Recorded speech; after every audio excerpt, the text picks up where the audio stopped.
Ведущий Евгений Сарапулов. После небольшого перерыва, отдыха, каникул, отпуска мы продолжаем. Однажды он сказал: твой полет всего лишь сон. Привет. И ты летать не стал. Стал Таким, как он, и по земле ходить. научился, как ребенок ты. Спасибо за лайки. Мог забыть той прозрачной высоты. По белому свету, движением ветра лететь куда-то вдаль.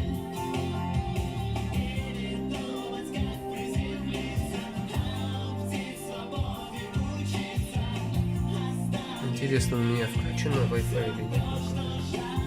Одноклассники, сейчас проверим. Да, включен. Все нормально. И почти не стал мечтать, но только чей-то крик вдруг позвал летать. И Даша, Оксана,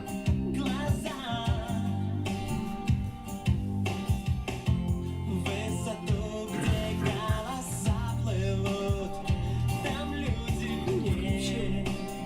в небесах. И тебя с только что собой включил. зовут.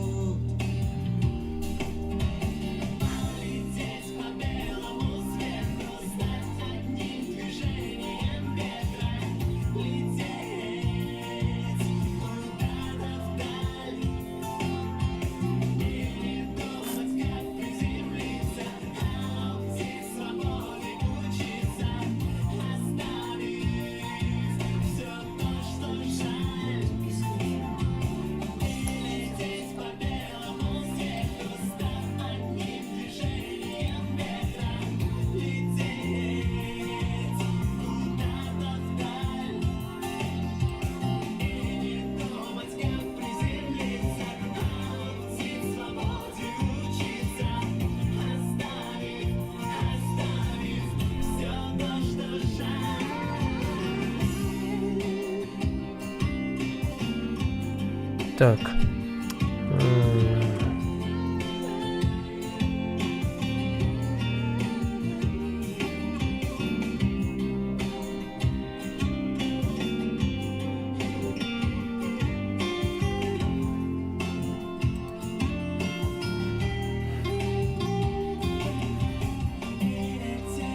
Сергей Карлов, вижу. Максим Ф. Наталья Герасимчук, спасибо большое. Надежда. Очень приятно. Взаимно.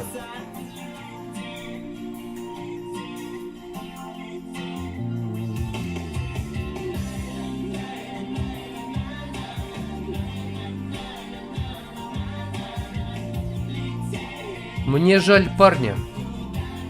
Он попал в политический расклад. Но он должен был быть к этому готовым, Сергей. Его возраст, призывной, все, ситуация политическая, все надо учитывать. Он не учел.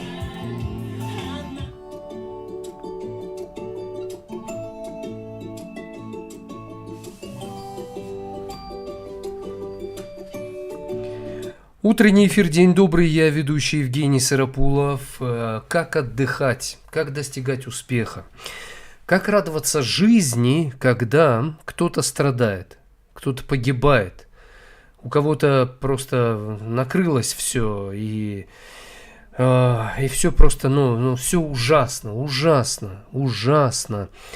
Как, когда ты об этом знаешь? Чтобы помогать тем, кто страдает, надо не только уметь сострадать им, надо и иметь для этого силы. Написала мне одна женщина, умер Юрий Шатунов, а-ля 90-е, как бороться с этой искренностью и утратой, когда человек был близок по духу. Как с этим бороться-то? Не надо с этим бороться, нужно просто отпустить свои чувства и поплакать, порыдать, может быть, покричать, или повопить, или побыть одному. То есть нужно не хранить в себе, в душе эти эмоции и чувства, а нужно это все отдать наружу, поговорить с кем-то, потому что мы не в силах контролировать эти процессы. Люди уходят, и кто-то погибает, и несправедливости много, но справедливость тоже существует. И вы остаетесь в здравом уме, свежей памяти, с силами, чтобы показать, что жизнь есть, и чтобы поддержать того, чьи родственники, близкие, друзья погибают, нужно принести им жизнь. Для того, чтобы жизнь была у вас, надо прощать тех, кто вас обижает. Надо не проклинать тех, кто заслуживает этого, потому что это забирает силы. В конечном итоге надо строить мосты, надо созидать. И остановите негатив, зло и все темное, что в этой жизни происходит. Пусть это все остановится на вас. И кажется, а как мне это остановить, когда со мной несправедливы? Как? Зачем я буду все это останавливать? Я буду отвечать тем же. Когда с вами поступают жестоко, унижают. Но остановите негатив. Пусть он умрет, пусть он здесь остановится на вас. Потому что вам нужно иметь силы, чтобы помогать тем, кто нуждается в вашей поддержке. И чтобы вам кого-то поддерживать, однозначно нужно иметь силы самому. Когда уходят из жизни близкие люди или кем вы дорожите, кто для вас имеет ценность, вас вдохновлял, вы не можете этот процесс остановить. И не надо надрываться, останавливать этот процесс жизни. Он идет так, как он идет. И этот час придет и в вашей жизни. И нужно быть к этому готовыми. Поэтому надо уметь отдыхать, достигать успеха, радоваться жизни. И не обязательно это делать в течение месяца. Можно это сделать прямо здесь, в эфире «День добрый». Переключиться на другое, на положительное, на нашу атмосферу. Позволить себе здесь почувствовать позитивное, что-то положительное, несмотря на горе, на какие-то страдания. Я знаю людей, которые подключаются к эфиру, находясь в местах, где взрывы, где стрельба, где убивают, где какие-то стихийные бедствия, где происходит что-то тяжелое. Но они говорят, я выключаюсь прямо вот на эти 2 часа эфира здесь с вами на час, а потом опять включаюсь в этот кошмар, и правильно делаете. И я очень рад помочь вам создать какую-то, хоть никакую маленькую, но атмосферу отдыха, восстановления сил в нашем эфире «День добрый». Поэтому добро пожаловать и пользуйтесь тем, что здесь есть. Берите, задавайте вопросы. Я психолог Евгений Сарапулов, профессиональный психолог. Отвечу вам на вопрос, дам рекомендацию, поддержу, вдохновлю.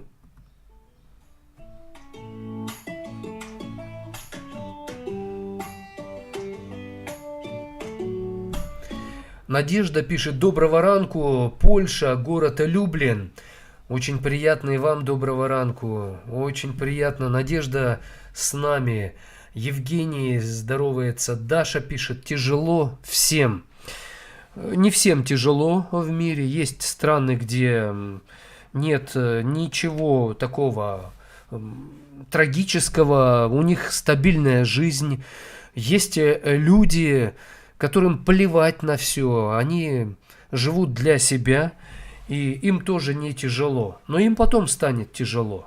Потому что они отделяют себя. И они не хотят сострадать. Они просто живут для себя. И однажды им станет так тяжело, что никто и ничто им не сможет помочь. И они будут пить чашу до дна свою. Василий пишет: психолог, скажите, пожалуйста, почему, когда я вижу в первый раз человека, и мне охота ему в морду дать? Василий, это потому, что вы недовольны собой, не учитесь быть благодарными за простые вещи, за то, что вы видите, слышите, ходите своими ногами, за то, что у вас есть руки, за то, что у вас бьется сердце, работает голова. Начните благодарным быть за то, что вы имеете, потому что в морду вы хотите дать из-за того, что не имеете то, что имеют кто-то, завидуете, возможно, или вы хотите в морду дать, потому что с вами кто-то поступает несправедливо, как вам кажется. Я сегодня уже говорил, перетерпите эту несправедливость, переборите в себе негатив, уничтожьте в себе гнев и раздражение, чтобы с холодным разумом и спокойным сердцем принять решение, возможно, строгое решение, но чтобы оно было без ненависти в вашем сердце, Василий.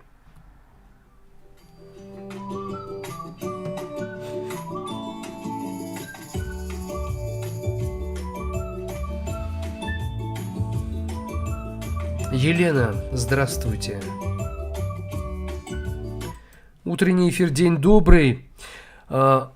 Вопрос, который задала зрительница, попросила именно в этом эфире на него ответить, потому что знала тему.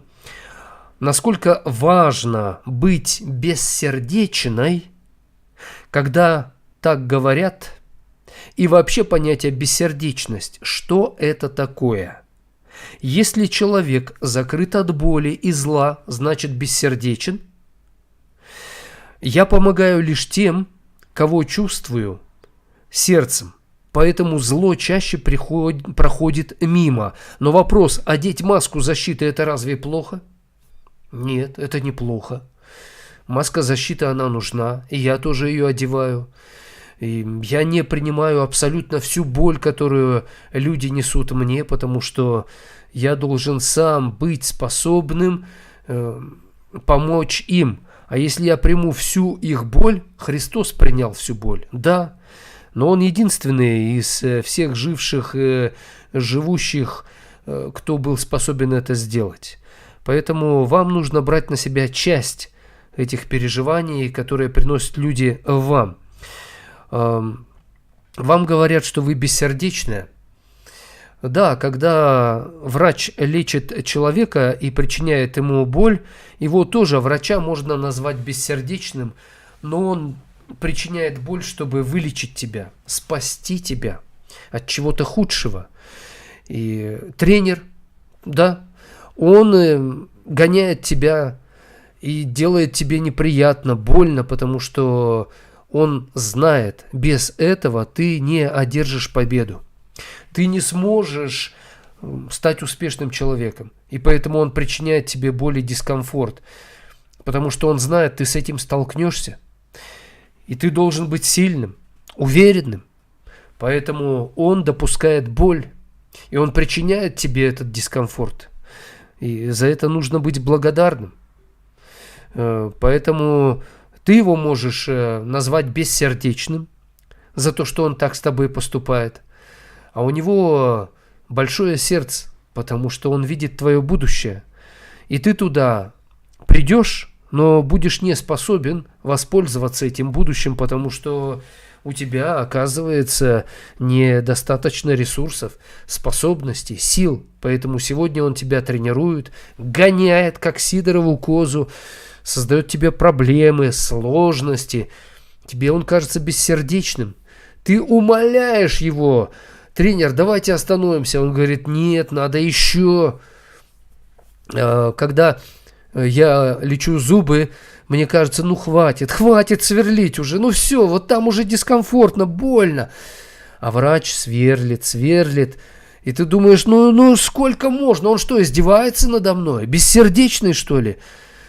Да он просто вычищает тебе все, чтобы у тебя очищено было место для пломбы, и чтобы зуб твой многие годы больше тебя не беспокоил. Сейчас он причиняет тебе дискомфорт. Тебе он кажется бессердечным, а он заботится о тебе. И тебе надо в это верить, потому что ты не специалист. Тебе кажется, он причиняет боль, а он наоборот о тебе заботится. И ты этого не понимаешь. Верь, доверься ему. Он ведь...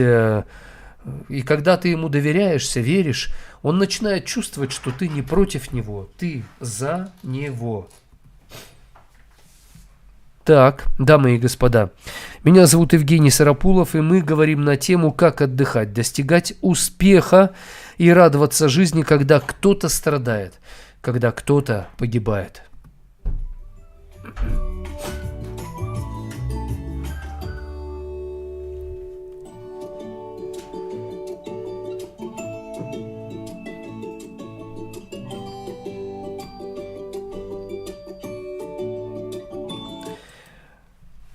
Чтобы помогать тем, кому тяжело, необходимо постоянно пополнять свои силы. Постоянно. А это значит, нужно уметь постоянно отдыхать, постоянно достигать успеха, то есть становиться немного лучше, чем вы были вчера в чем-то. Чтобы пополнять свои силы, нужно уметь радоваться жизни. И уметь радоваться, когда кто-то страдает. Потому что если вы будете постоянно с кем-то страдать, постоянно, не переставая, то вы устанете, измучаетесь, и человек, которому нужно помочь, вы не сможете, потому что вы отдаете все свои силы на страдания. Чтобы уметь правильно сострадать, нужно уметь радоваться. Да? И посмотрите фильм «Хижина». Это просто удивительно, но когда отец хоронил свою дочку, и когда он ее уже все похоронил, вот на этом месте, где сам Бог помог ему этот процесс совершить, на этом месте вырос сад, такое красивенное дерево, цветы, полетели бабочки, птицы, все запело, возликовало, потому что душа, она живая. Да, тело, его уже нет здесь на земле. Оно прах и в прах возвратилось, но слезы радости выступили на глазах отца, потому что он понял, что это не конец. Это был конец лишь телу его дочери, но душа получит новое тело, и они однажды встретятся, когда земная жизнь отца закончится. И он возрадовался, возликовал. И Бог ему сказал: а теперь иди и помогай другим людям. И учись радоваться, учись восстанавливать свои силы, чтобы быть способным вдохновлять страждущих, усталых, изнемогающих, и помогать тем, чьи родственники, друзья потеряли кого-то из своих близких. Меня зовут Евгений Сарапулов, и я готов ответить на ваш вопрос, но мой вопрос: когда ваши силы иссякают, как вы пополняете свои силы? Когда у вас изнеможение наступает, как вы восстанавливаете свои силы? Вам уже тяжело, вы уже устали, а от вас кто-то что-то просит, помощи. Где вы берете силы? Как вы учитесь радоваться, когда вокруг хаос, кошмар, и так становится тяжело, что кажется, не до жиру, уж быть бы живым, не до жизни, уж как-нибудь выжить бы.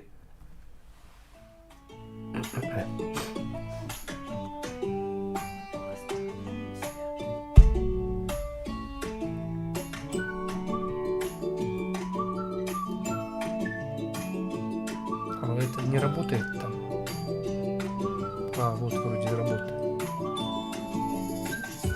Лучше? Нам пишет Алла из земли обетованной Израиля. Доброе утро, очень рада вас видеть и слышать. Всем отличного дня и здоровья, шалом. Всем. Вы слышите? Алла желает всем отличного дня и здоровья. Она желает это и даже не подозревает, что она желает отличного дня эгоистам, хамам, каким-то людям, которым плевать на всех. Она просто говорит всем отличного дня. Вот так и надо поступать. Оксана пишет, как объяснить человеку, чтобы он простил или отпустил всю свою обиду на другого человека. Не могу достучаться. Если вы стучались и он не открывает, перестаньте стучать. Но приготовьте что-то вкусное и пройдитесь рядом с его домом. Он почувствует вкусное, пойдет на запах, откроет дверь сам. Может быть так, образно выражаясь. Как объяснить человеку, чтобы он простил? Живите так, чтобы он начал вас спрашивать, как у тебя это получается? Что помогает тебе решать проблемы? Где ты силы берешь? И тогда вы ему скажите: прощаю, прощаю, поэтому и силы у меня есть. А так, возможно, вы, пытаясь ему объяснить, не сможете, потому что он вас так и не пустит к себе в душу. Глафира пишет: здравствуйте, вы правы, но это очень трудно. Конечно. Все самое настоящее в жизни достигается усилиями, трудными, тяжелыми усилиями, да. Все самое настоящее, оно имеет цену большую, потому что за это надо хорошо заплатить. Недавно я переписывался с одним мужчиной. Он говорит мне: Евгений, помогите мне вернуть отношения с моей любимой женщиной, моей женой. И я ему говорю, есть 3 варианта. Бесплатно во время прямых эфиров, пожалуйста, задавайте вопросы, я отвечу. Индивидуальные консультации, самое дорогое. Курсы мои, как восстановить отношения с любимым человеком. Он спросил, а сколько стоит? И я назвал цену, он говорит, ну как-то дорого, я безработный. Я говорю, ну займите денег, накопите денег. Это ведь очень серьезный вопрос. Я его поспрашивал, а вы в течение этого месяца что покупали? Он покупал себе некоторые вещи, которые можно было бы не покупать. Он говорит, ну они мне настроение поднимают. Я его спрашиваю, зачем? Ну понятно, еду покупаете, чтобы кушать, воду. А вот это, он говорит, еще сигареты покупает, да, курит человек от стресса. И мы примерно посчитали, я говорю, знаете, та сумма, которая вам показалась большая, вы ее уже истратили на то, на что можно было бы не тратить, на сигареты, на удовольствие, чтобы отвлечь себя. Странное дело. Человек хочет решать очень важный, серьезный вопрос в жизни и готов за это платить какую-то маленькую, низкую цену. Я говорю, а если ваша жена узнает, сколько вы готовы заплатить за то, чтобы восстановить отношения? Она просто плюнет в вашу сторону и скажет, скупердяй ты, жадина и жмот жуткий. Я так и знала, что ты продешевишься даже на решение этого серьезного вопроса. Я это чувствовала, поэтому пошел ты от меня куда-нибудь подальше. И я говорю, вы понимаете, да? И он такой, я говорю, вот в том-то и дело, но почему до вас это сразу не доходит?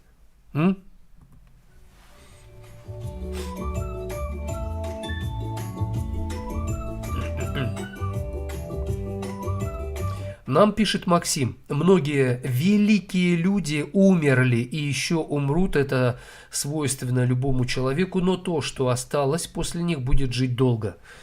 Да, согласен, вообще все, что мы делаем, это остается с людьми. Хорошее, плохое, среднестатистическое, поэтому все, что мы делаем не только для себя, это останется в окружающем мире и будет на этот мир влиять.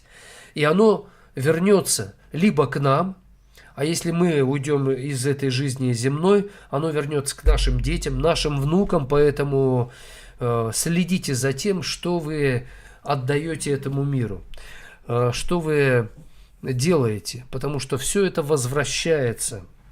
Как бумеранг. Кузя пишет: терпит, пока терпила, как ты. Пока вы меня оскорбляете, Кузя, вы не получаете ту силу добрую, которую здесь Бог мне дает. Пока вы меня оскорбляете, вы унижаете сами себя. Вы перестаете быть человеком, мужчиной, вы превращаетесь в какое-то животное, в скотину. И мне очень жаль, потому что вы сами лишаете себя возможности жить. Вы начинаете погружаться в болото жизни. И это отравляет вашу жизнь. И в конечном итоге ваше унижение и оскорбление, которое вы пишете публично в эфире, оно портит все. Чем хорошим, настоящим вы хотите пользоваться в жизни, ваше отношение вот такое унизительное ко мне, я уверен, не только ко мне, оно портит абсолютно все. Поэтому вы начинаете питаться какой-то гнилью, чем-то испорченным. Мне вас жаль.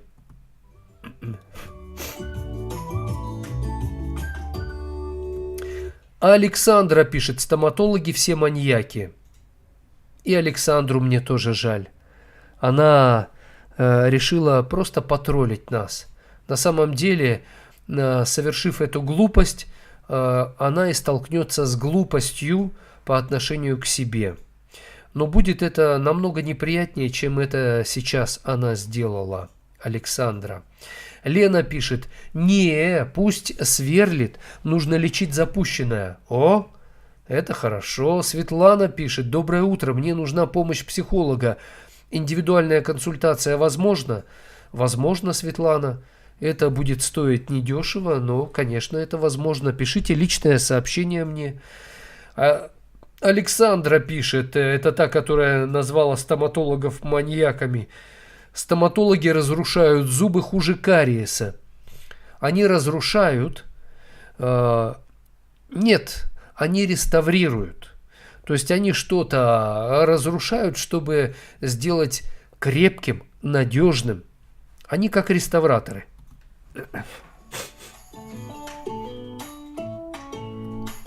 Так, она же, Александра, пишет: Лена, один зуб пришлось лечить, половину зуба высверлил стоматолог. Ну да, бывают стоматологи плохо научены, плохо работают. Да, тут надо, конечно, выбирать, пытаться. Виталий пишет: Евгений, здравствуйте. А можно вопрос? Из-за чего человек во сне сильно скрипит зубами? Говорят, это психологическая проблема. Да, бывает психологическая, бывает физиологическая проблема, медицинская.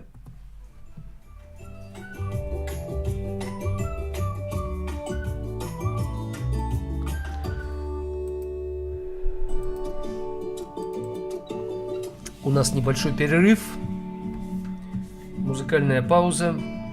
Ставьте лайки, делитесь трансляцией, подписывайтесь на канал, где вы смотрите эфиры.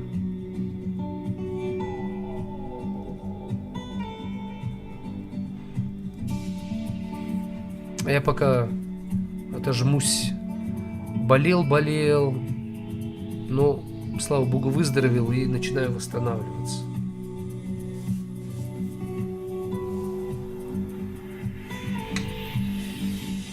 Жизнь пролетит, не успеешь оглянуться. Она словно пуля, главное не промахнуться. Про первую любовь ты будешь вспоминать с улыбкой, как про ту сказку с золотой рыбкой. Не пытайся заставить себя полюбить. В этом нет смысла, это нужно отпустить, и не стоит копаться в своих страданиях. Когда будешь участвовать в соревнованиях, будь первым. Стремись к невозможному, по жизненному пути, ветвистому и сложному, иди уверенно. Не бойся ошибаться, не бойся чего-то не знать, за что-то новое браться, не бойся жить. Не бойся задавать вопросы, бери от жизни все, увеличивай запросы. В трудную минуту не бойся просить о помощи. Плыви, твоя лодка не должна быть тонущей. Живи, пока играет музыка, танцуй. Свободной птицей по миру лети. И даже если не всегда везет,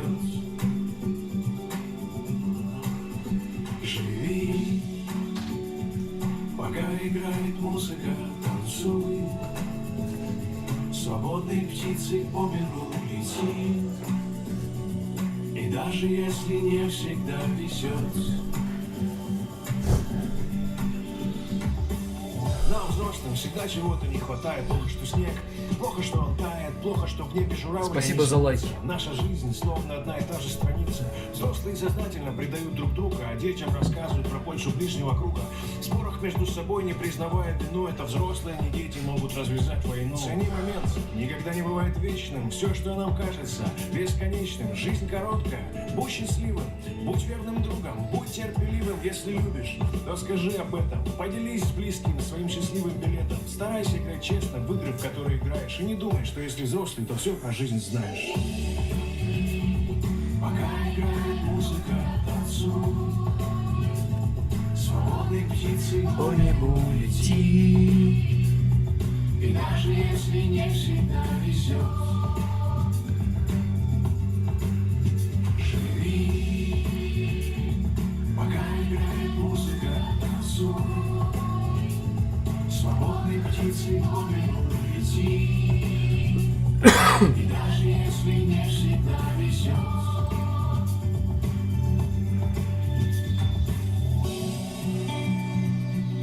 Таскира.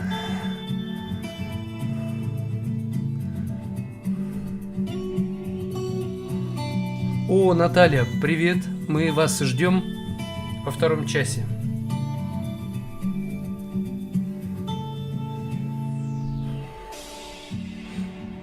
Юра! Что с тобой теперь будет? Главное взлететь. А там разберемся. Лучше, да, я почти выздоровел практически. Лидия, запишитесь. Личное сообщение. Пришлите личное сообщение здесь, в Одноклассниках. Танцуй.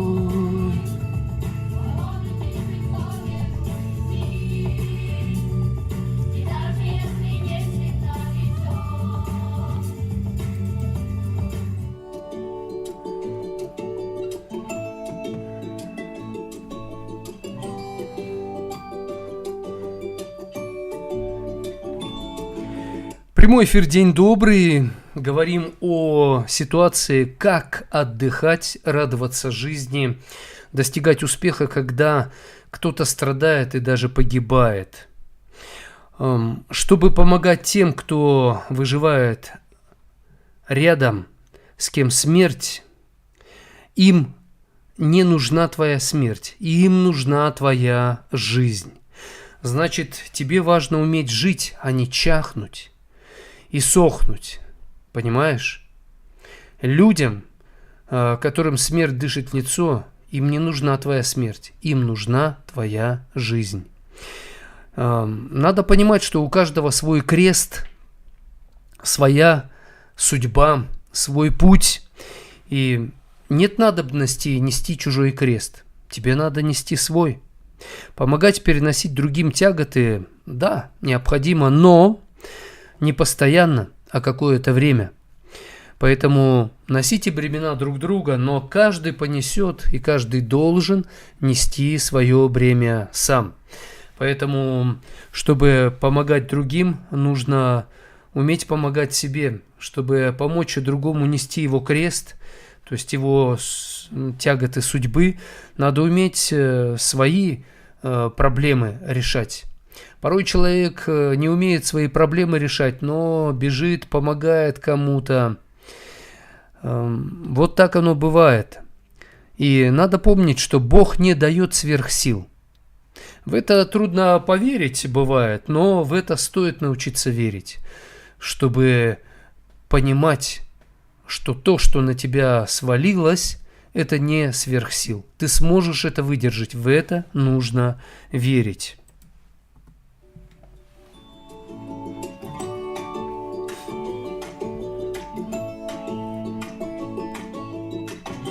Пишет нам Виктория: хочется уйти с работы, но что-то останавливает.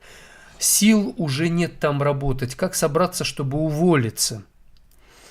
Может быть, вам и не надо увольняться оттуда, потому что вы нужны этому коллективу. Вы устаете от него, но вы нужны. Может быть, жизнь самая настоящая, она именно там, откуда вы хотите уйти. Подумайте над этим. А куда вы уйдете? Там будет лучше? Поначалу да, а потом, может быть, станет так же или даже хуже. Поэтому обязательно найдите добро в той работе, которая у вас сейчас есть. Обязательно найдите что-то положительное в этом.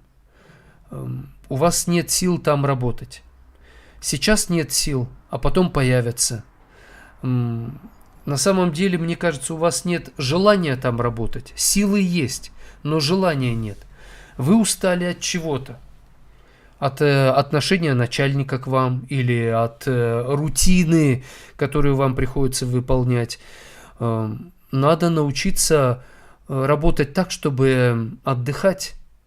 Вы понимаете, да? Самый настоящий отдых – это там, где вы работаете. То есть отдых не где-то на стороне. Учиться надо во время работы отдыхать. Так работать, чтобы уметь переключаться. Но это как спортсмены. Я часто этот пример привожу.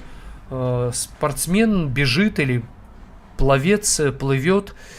У него часть мышц напрягается, другая часть в расслабленном состоянии. Потом та, которая в расслабленном состоянии, она напрягается, а та, которая была в напряжении, она в расслабленном состоянии. То есть переключение. Одни мышцы напряжены, другие расслаблены. И так друг друга они сменяют. То есть смена деятельности.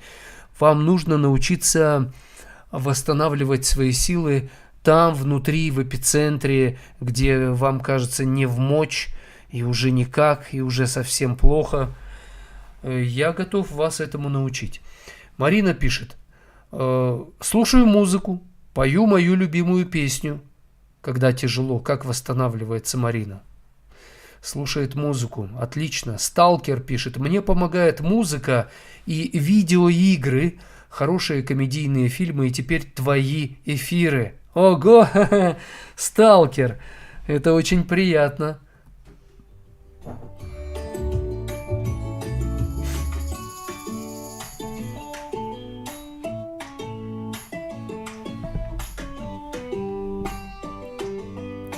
Сообщение от Лидии. Евгений Сарапулов. Вы в каком городе живете? Это не важно, в каком городе я живу. Важно, что я веду прямой эфир, в котором вы можете получить от меня помощь, поддержку, вдохновение, порцию надежды. Все это бесплатно в наших эфирах со вторника по четверг с 7 до 9 утра стандартное время. И после 9 я веду еще лайв-стримы, то есть продолжение своих прямых эфиров в социальных сетях.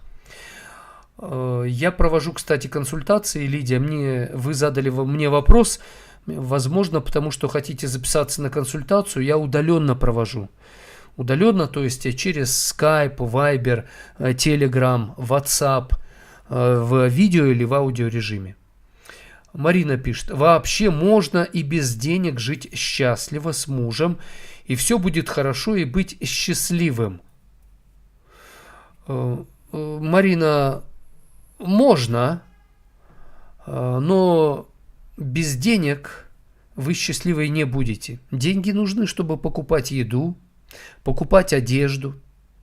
Поэтому деньги – это способ, один из способов ценить труд других людей. Хотите быть счастливым человеком, цените труд других людей. Зарабатывайте деньги и платите этими деньгами за труд, который люди делают что-то для вас в виде еды, одежды или, например, вы сейчас смотрите трансляцию, у вас есть телефон, кто-то же его сделал, и вам надо было купить этот телефон, заплатить за него. Это же элементарно, Марин? Вы пишете, вообще можно и без денег жить счастливо с мужем, и все будет хорошо, и быть счастливым. Тем более муж, он точно не будет счастливым, если без денег. мужчина будет унывать, потеряет смысл в жизни. Мужчине нужно зарабатывать деньги. Это важно для него, потому что это часть его предназначения. Откуда у вас такая мысль появилась? Странная мысль. Вы как бы сами себе стали внушать, да, что без денег можно быть счастливым. Можно какое-то время, но постоянно вы просто не проживете.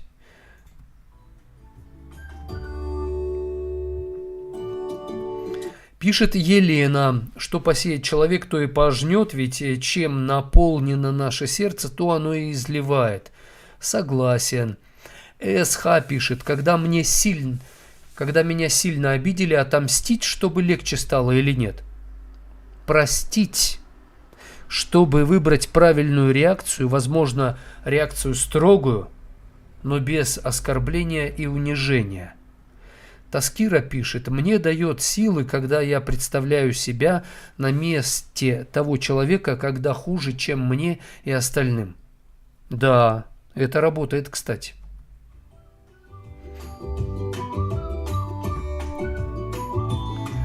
Пишет Васа, я знаю, как отдыхать, пить и девочек жучить в бане.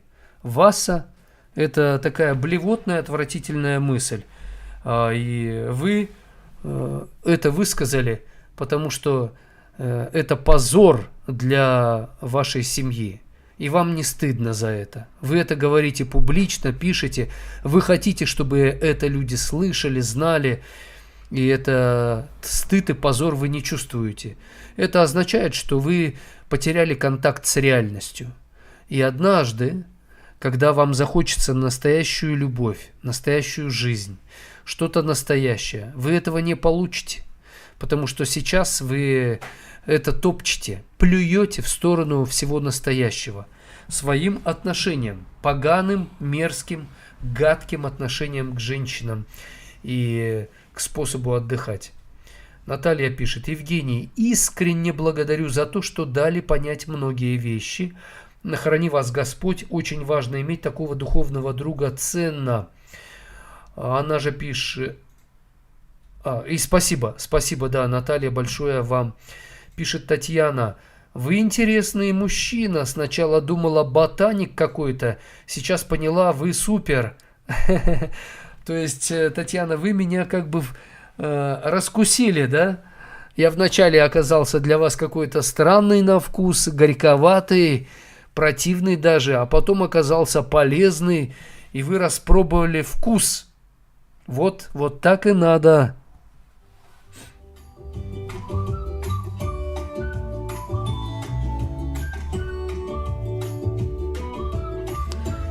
А нам пишет Наталья, столько хочется сказать, многие даже не понимают, что злость зашкаливает. Они это не замечают, им кажется, что это норма, потому что они передают злость дальше. То есть они испытали злость к ним пришла в виде несправедливости, они разозлились и стали злиться дальше и понесли злость дальше. То есть они стали посредниками передачи зла. И зло обманывает их, говорит, хорошо, правильно, так и надо. Ненавидь их, да, уничтожай, топчи их, плюй в их сторону, говорит злость.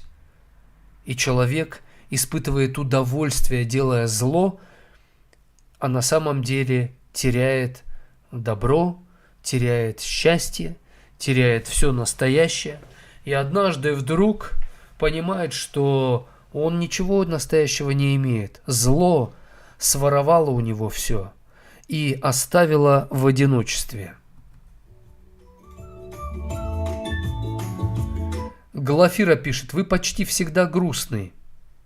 Я почти всегда грустный и почти всегда радостный, Глафира. Мне всегда есть от чего грустить и есть всегда от чего радоваться. Марина пишет, никому мы не нужны, даже своему государству, но когда другому плохо, не могу пройти мимо, могу тащить его на себе. Не всех надо тащить на себе. На самом деле, когда вы пишете, что мы никому не нужны, даже своему государству, Государство — это я, например, Марина. И вы мне нужны, как вы видите. Я не прохожу мимо вас. Я и есть государство. В государстве есть люди, которым вы не нужны, и чихать они на вас хотели, и не помогут они вам, и будут вас использовать. Но в стране есть люди, которые мимо вас не пройдут, а они поддержат вас, например, как я. Поэтому учитесь думать иначе, не так негативно, как вы думаете. Для этого я и веду прямые эфиры. Я очень рад, что вы остаетесь на трансляции.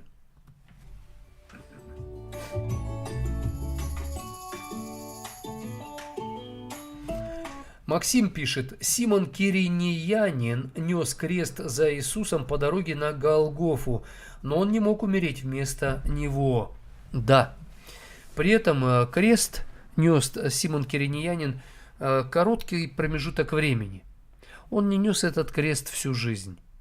Но какое-то время надо уметь нести крест другого человека. Я, например, постоянно ношу чью-то боль, проблемы, крест, можно сказать, других людей, но я беру это на некоторое время, а потом опять отдаю им. И когда я кому-то помогаю решать проблемы, ему становится легче на некоторое время, а затем он, когда восстановился, я говорю: а теперь надо вам дальше нести свой крест. Человек не хочет.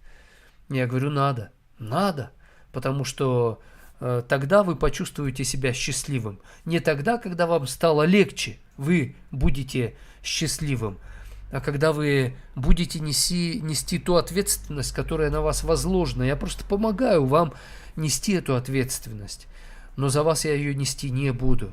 Нельзя. Нельзя родителям всю жизнь нести ответственность за своих детей.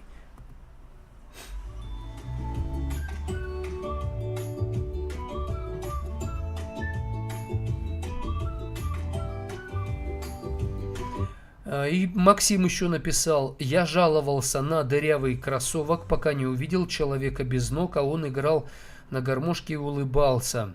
Да, читал об этом. СХ пишет: я отдыхаю, когда работаю, делаю пельмени. О, работенка у вас, однако. Елена пишет: здравствуйте, Евгений. Подскажите, пожалуйста, как выдержать ежедневные полуторачасовые беседы с человеком в возрасте, когда темы одни и те же. Человек чужой. Просто скажите, что у меня 5 минут есть времени, а не 1,5 часа. Или у меня есть 15 минут. Или беседы с человеком. Скажите ему: разговоры стихнут скоро, а дела делать надо. Поэтому давайте будем разговаривать и делать дело. Вместе.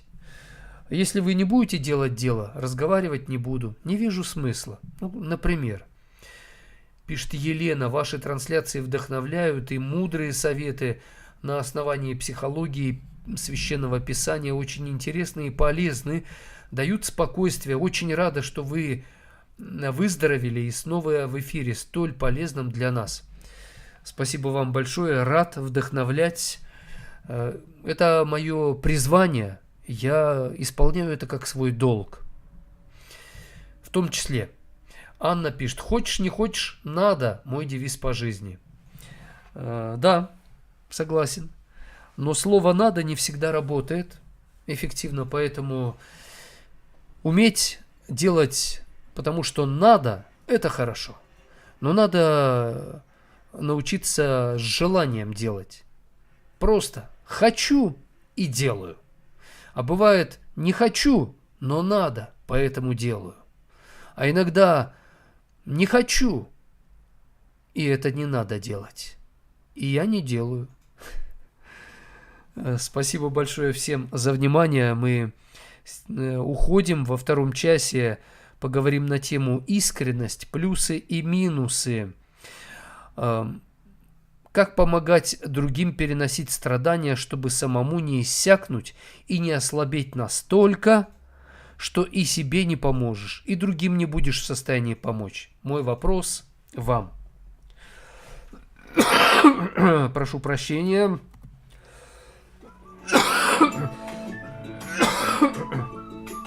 Еще не до конца выздоровел.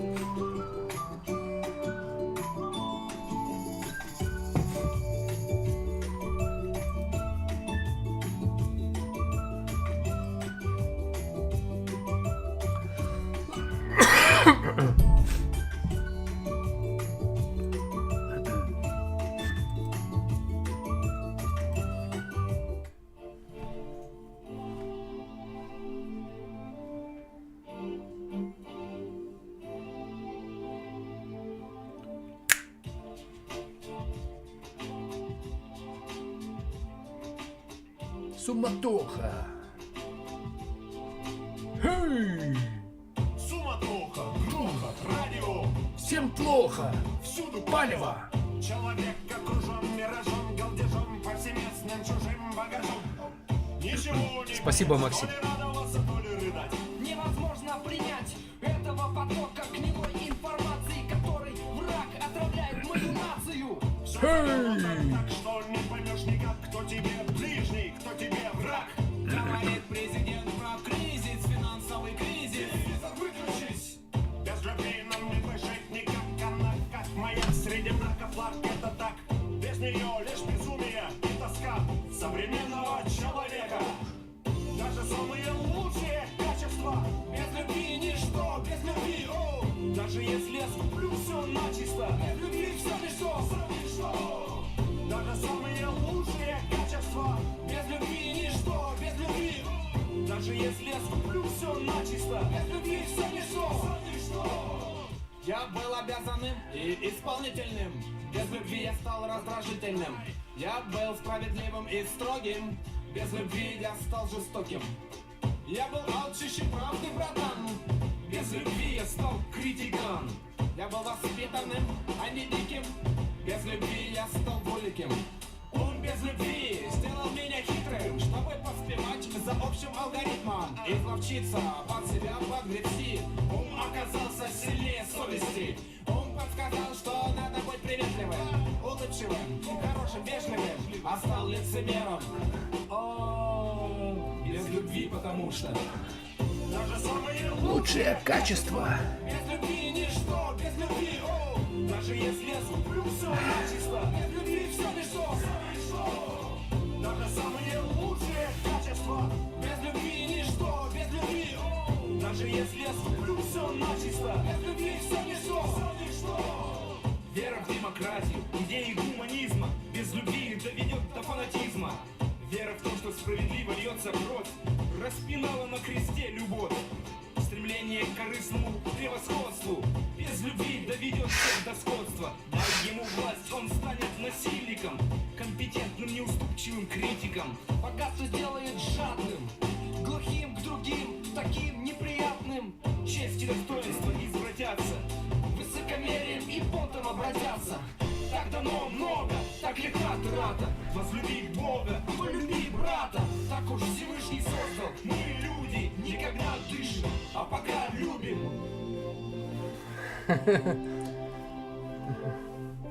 Yes.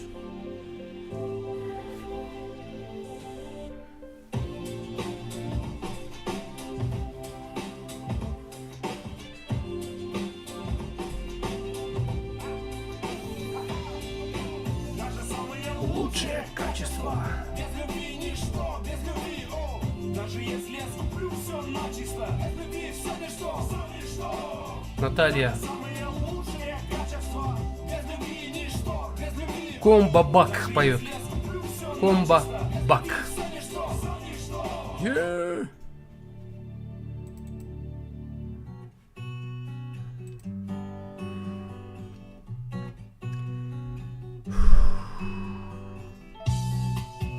Ду-ду-ду-ду-дум. Пара-пара-па-па-па-пам-па-бам. Там. Тара-тара-там. Спасибо большое за лайки. Спасибо. Бури и метели землю одолели. Птицы белые мои к солнцу улетели. По заснеженным следам Отпишите в край далекий, путь нелегкий, светлым солнечным годам. Отыщите мою радость, что за горем затерялась. Принесите песню мне о залившейся весне. Песня, да, отличная.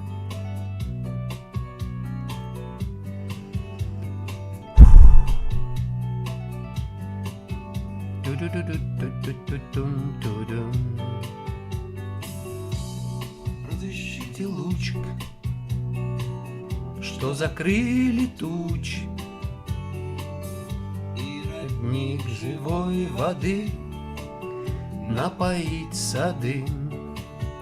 Отыщите в тишине голос ласковый, любимый, тепло дающий силы, взгляд ее верните мне. Принесите мне веселье горных рек и рек весенних, жар людских сердец согретым, вольных странствий теплым ветром. Ту-ту.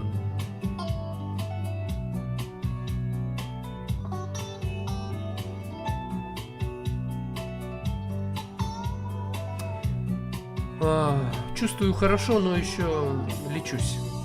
Попросите небо не звенеть от гнева. Попросите у лилей мирного раздолья. Попросите у сов чистых звонких голосов, чтоб сказать о том, как труден спешащий к людям. Отыщите острова, где зеленая трава, в ней живут любви и мира забытые слова.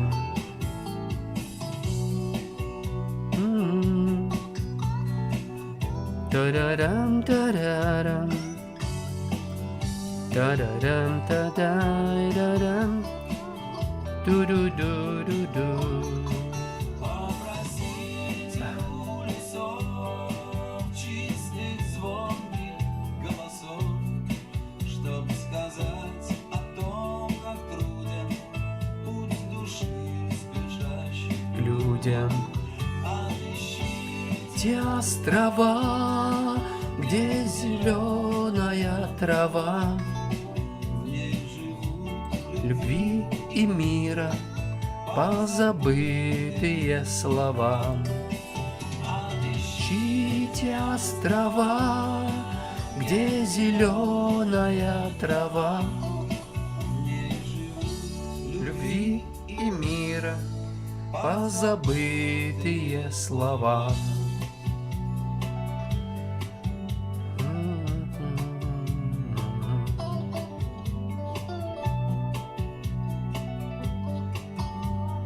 Спасибо за лайки, за репосты.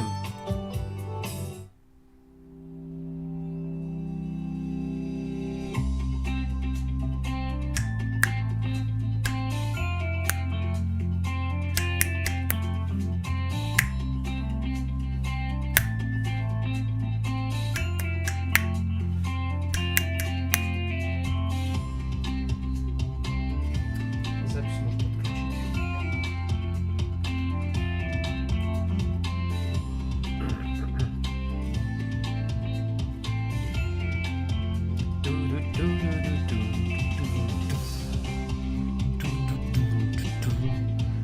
Так.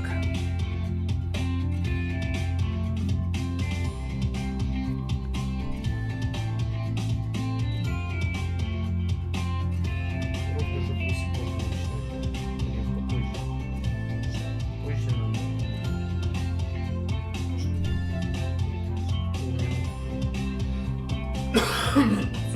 Почему?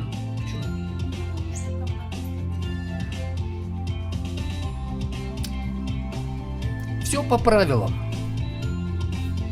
Везде правила. Ну это нормально. Прямой эфир, день добрый, я ведущий Евгений Сарапулов. О искренности. Она приносит радость и разочарование. Искренность бывает очень в тему, а бывает совершенно не в тему. Искренность бывает именно такой, какой надо, и такой, какая мешает. Поэтому о искренности в отношениях, как разумно использовать это качество, как проявлять искренность, чтобы нам не сели на шею, об этом и поговорим в этой части эфира. Точнее, в этом эфире.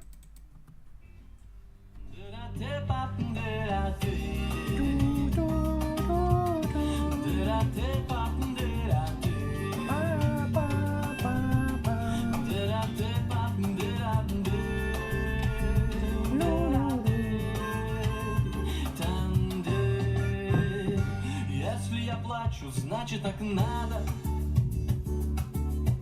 Чему удивляться, это нормально.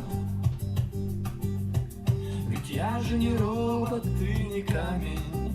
Я живой человек, Обычный парень. и значит на это есть причины. Кто сказал, что не плачут мужчины? Я вас прошу, не Валентина, сходите с ума. спасибо. Нам Всем бывает. больно. Это нормально, не надо смеяться. Лучше быть искренним, чем притворяться. И строить из себя невозмутимого мачо. Расслабься, друг, и немного поплачь. Скажите, леди, разве вы не устали? Стройте себя людей, сотворенных из стали. Стальные Нервы, да, это похвально, но и слабость, это тоже нормально. Я прошу, не впадайте в крайность, признайте, все мы пачем, но делаем это в тайне. если бы мы все Были более честными мир бы был бы светлее. и интереснее. Чпау. Это нормально, чему удивляться. Лучше быть честными, чем притворяться. Ту-ту-ру. И стройте себя Железную леди. Поплачьте, сеньорита, вам поможет, поверьте.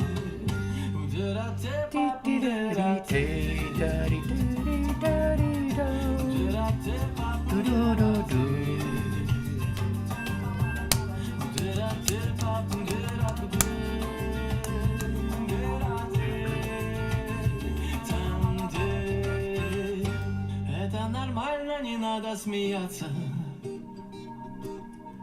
Лучше быть искренним, чем притворяться. И строить из себя невозмутимого мачо. Расслабься, друг, и немного поплачь. Это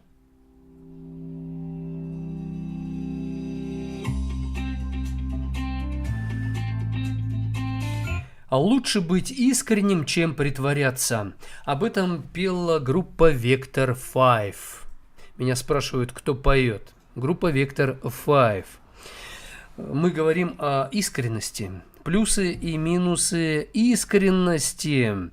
Что делать с искренностью, когда по сей день веришь в сказки? Написала мне одна зрительница. Это не инфантилизм, скорее с детства ребенок, который живет в душе искренне и по-доброму.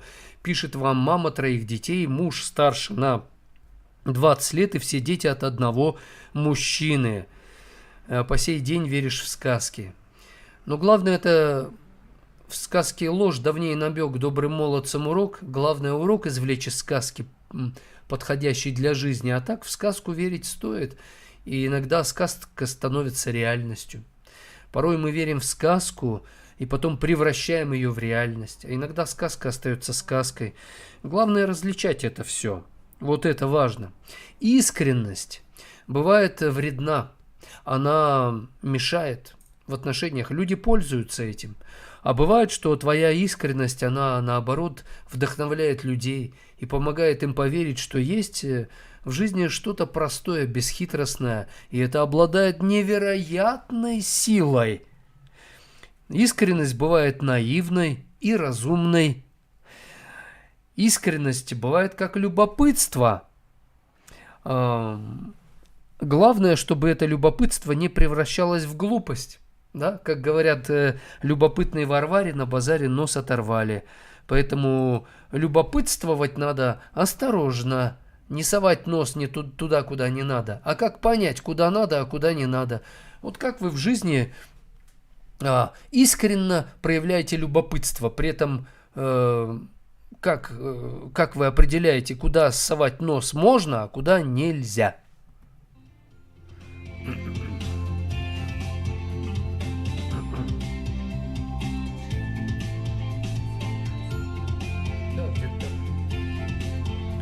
Порой бывает так, женщина искренне от всего сердца поверила мужчине, замуж вышла, отдалась ему, позволила серьезные отношения начать, а он воспользовался этим.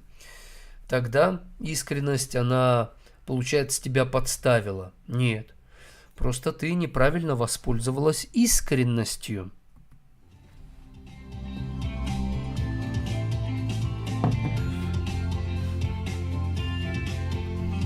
Пока мы ждем в гости Наталью Вотинцеву из Перми, наша гостья будет, она уже здесь и уже поставила не только лайк, но и поделилась на своей трансляции, на своей страничке трансляции. Пишет Марина: где вы такие песни находите? Ищу. Вы знаете, я нахожу эти песни, потому что я сам как эти песни. Я их чувствую. Анна пишет: я оптимистка, но вокруг много нытиков, несущие негатив. Иногда устаешь слушать их нытье. Нужно ли общаться с такими людьми? Да. Общайтесь дозированно, общайтесь так, чтобы они хотели с вами общаться. А вы им скажите: хочешь общаться со мной? Учись меняться. Работай над собой. Можно условия поставить. Есть много нытиков, несущие негатив. Я, например, в трансляции, видите, как с нытиками и несущими негатив обращаюсь. Критикую их, но оставляю им шанс быть людьми, проявить себя как люди. Бывает, просто игнорирую, не обращаю внимания, прохожу мимо. Бывает, помогаю этому человеку так, чтобы его вовлечь в процесс, чтобы ему стало нравиться, получаться, чтобы у него стало в процессе что-то, и в итоге его раскрутить, раскочегарить. И тогда вдруг он говорит: какой ты хороший человек, и он начинает тебе помогать.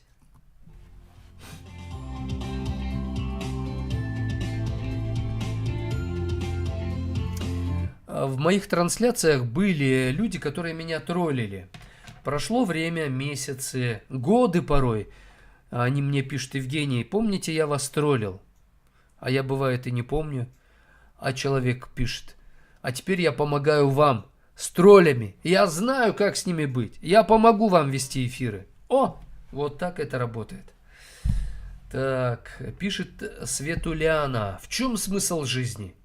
Вопрос вечный, понимаю, но в итоге все равно смерть. Можно твердить про самосовершенствование и про то, что ты оставишь после себя, но какое мне до этого дело, если все кончено? Смысл рожать детей, если и они потом умрут? Думаю, что вы ответите традиционно: вера в Бога и тому подобное. В чем смысл жизни, Светуляна? Это зависит от того, что вы понимаете под словом «жизнь». Жизнь – это все. Все, что нас окружает. Следовательно, смысл жизни в том, чтобы почувствовать себя частью этой жизни. Смысл жизни в том, чтобы жизнь находить везде. Смысл жизни в том, чтобы создавать жизнь.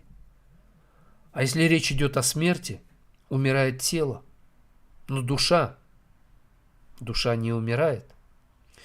Ну, конечно, душа может навечно оказаться в вечной погибели, это выбор человека. Но человек может и жить вечно, получить новое тело. Это вопрос веры. Поэтому это, Светуляна, вопрос веры. А во что вы верите? Вы мне задаете вопрос так, что не хотите на него получить ответ.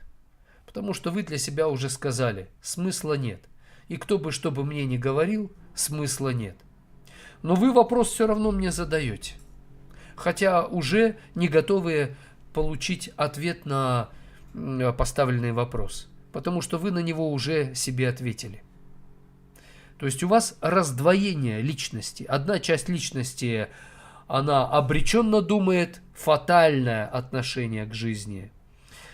А другая часть личности хочет верить во что-то хорошее. Весь вопрос, с какой частью личности вы соедините свои усилия.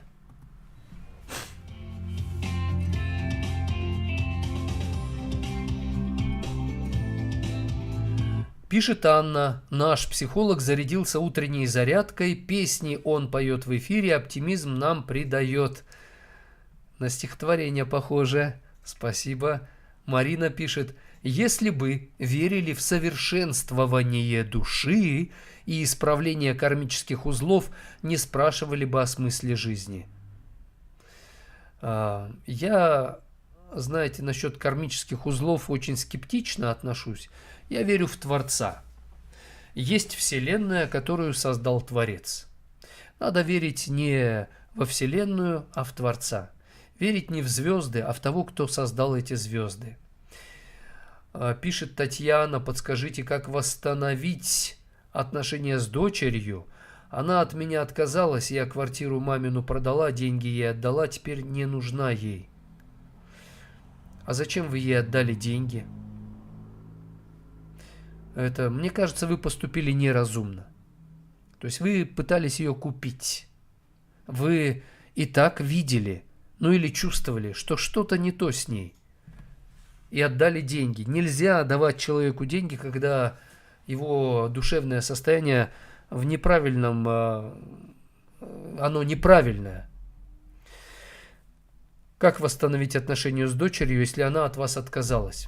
Не надо с ней восстанавливать отношения. Надо, как в притче о блудном сыне. Вы, как отец, устраиваете свою жизнь, живите так, чтобы ваша жизнь была полноценной, наполненной радостью, смыслом. А она, если она вернется, раскаянная, с раскаянием, примите ее. Не вернется, не надо ее искать, уговаривать, убеждать. Но деньги, мне кажется, зря вы ей отдали. Все деньги. Мамину продали квартиру и отдали ей. Надо было отдать ей какую-то часть. Или вообще не отдавать ей деньги. Почему вы отдали ей деньги?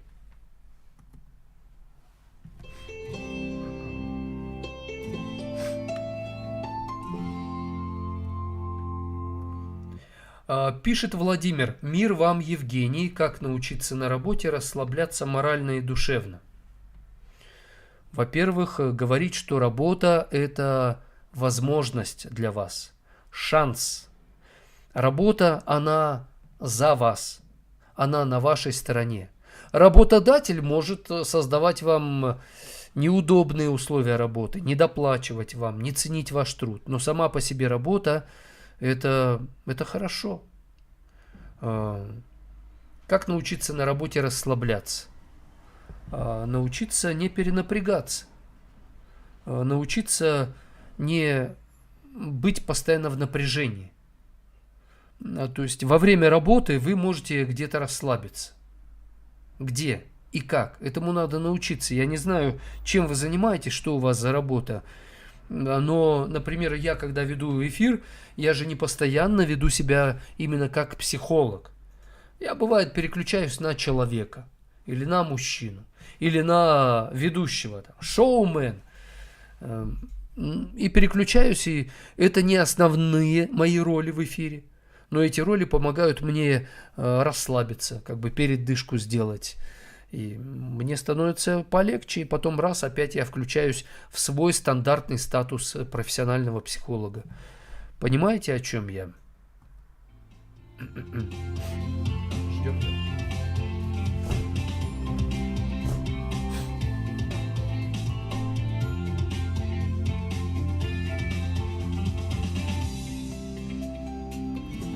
Нам пишет Максим Ф. Искренность нужна в сочетании с мудростью.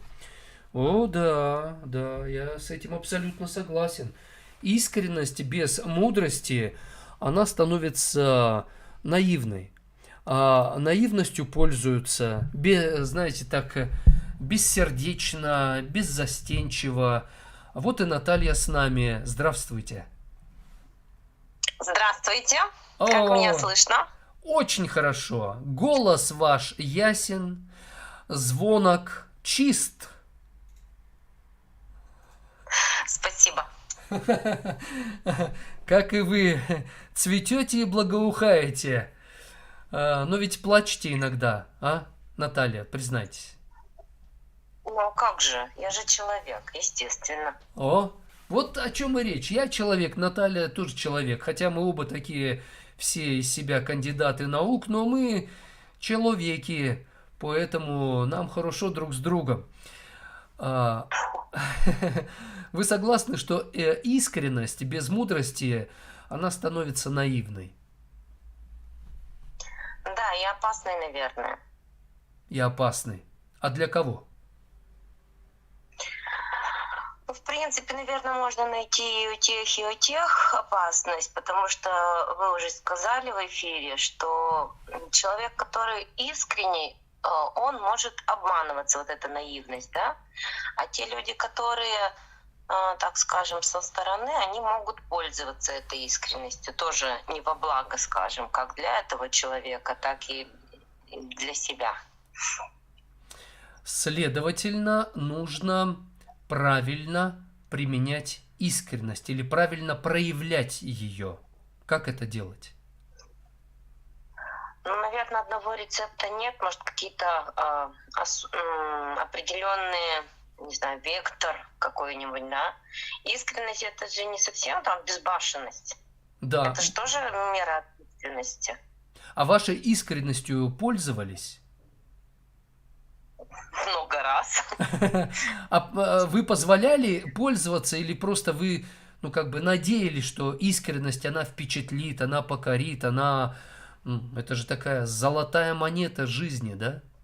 Будут ценить. Если честно, я думала над этой темой, потому что у вас расписание давно было. Наверное, я с искренностью, как всегда, в ночь перед эфиром столкнулась, какая-то замечательная там статья, подборка попалась. Вот я уверена, да, я уверена, что искренность, когда я проявляла, я даже не думала о том, что я искренна. Вот когда, допустим, пользовался кто-то, еще что-то, я понимала, что в тот мир, в который я попала, допустим, приехала там учиться или еще что-то, да, в город, немножко в деревне насчет казаться в сельской местности, там народ может быть и, грубо скажу, поглупее, но он и искренне, да, там мало очень вариантов, когда люди хотят казаться, либо это очень очевидно. Да? Поэтому, когда я приехала в город и, так скажем, в первых серьезных отношениях, я поняла, что именно искренность, она ценна. Вот та искренность, о которой я не думаю, не задумываюсь, как я себя проявляю, именно оно ценно, потому что я об этом даже не думала. То есть мне нет задачи представляться, мне нет задачи казаться, у меня нет задачи кем-то быть, кроме той, которая я уже есть. И я это осознала только благодаря тому, что я увидела ценность, так скажем, в глазах других. И я начала задумываться. На самом деле, по сей день я иногда считаю, что в какой-то мере благодаря своей искренности я не вижу, как в мою сторону, пусть подписчики решат, хорошо или плохо, я не вижу в мою сторону, когда условно летят камни. Они до меня не долетают, потому что я уже ушла вперед. Поэтому вот благодаря этому я иногда не замечаю вот этих каких-то, ну, я бы сказала, злых порывов в мою сторону. Вот это хорошо или плохо? Это хорошо, у меня даже ощущение, искренность помогает нам взлететь. Люди не могут добросить свои камни до нас, у них сил не хватает так высоко туда достать Вот нас. смотрите, Евгений Владимирович, как сейчас интересно получилось. Вы думаете про высоту, а я сказала про даль. Я ушла вперед, они не добросили, а вы высоту сказали. Вот смотрите, у меня в голове образ.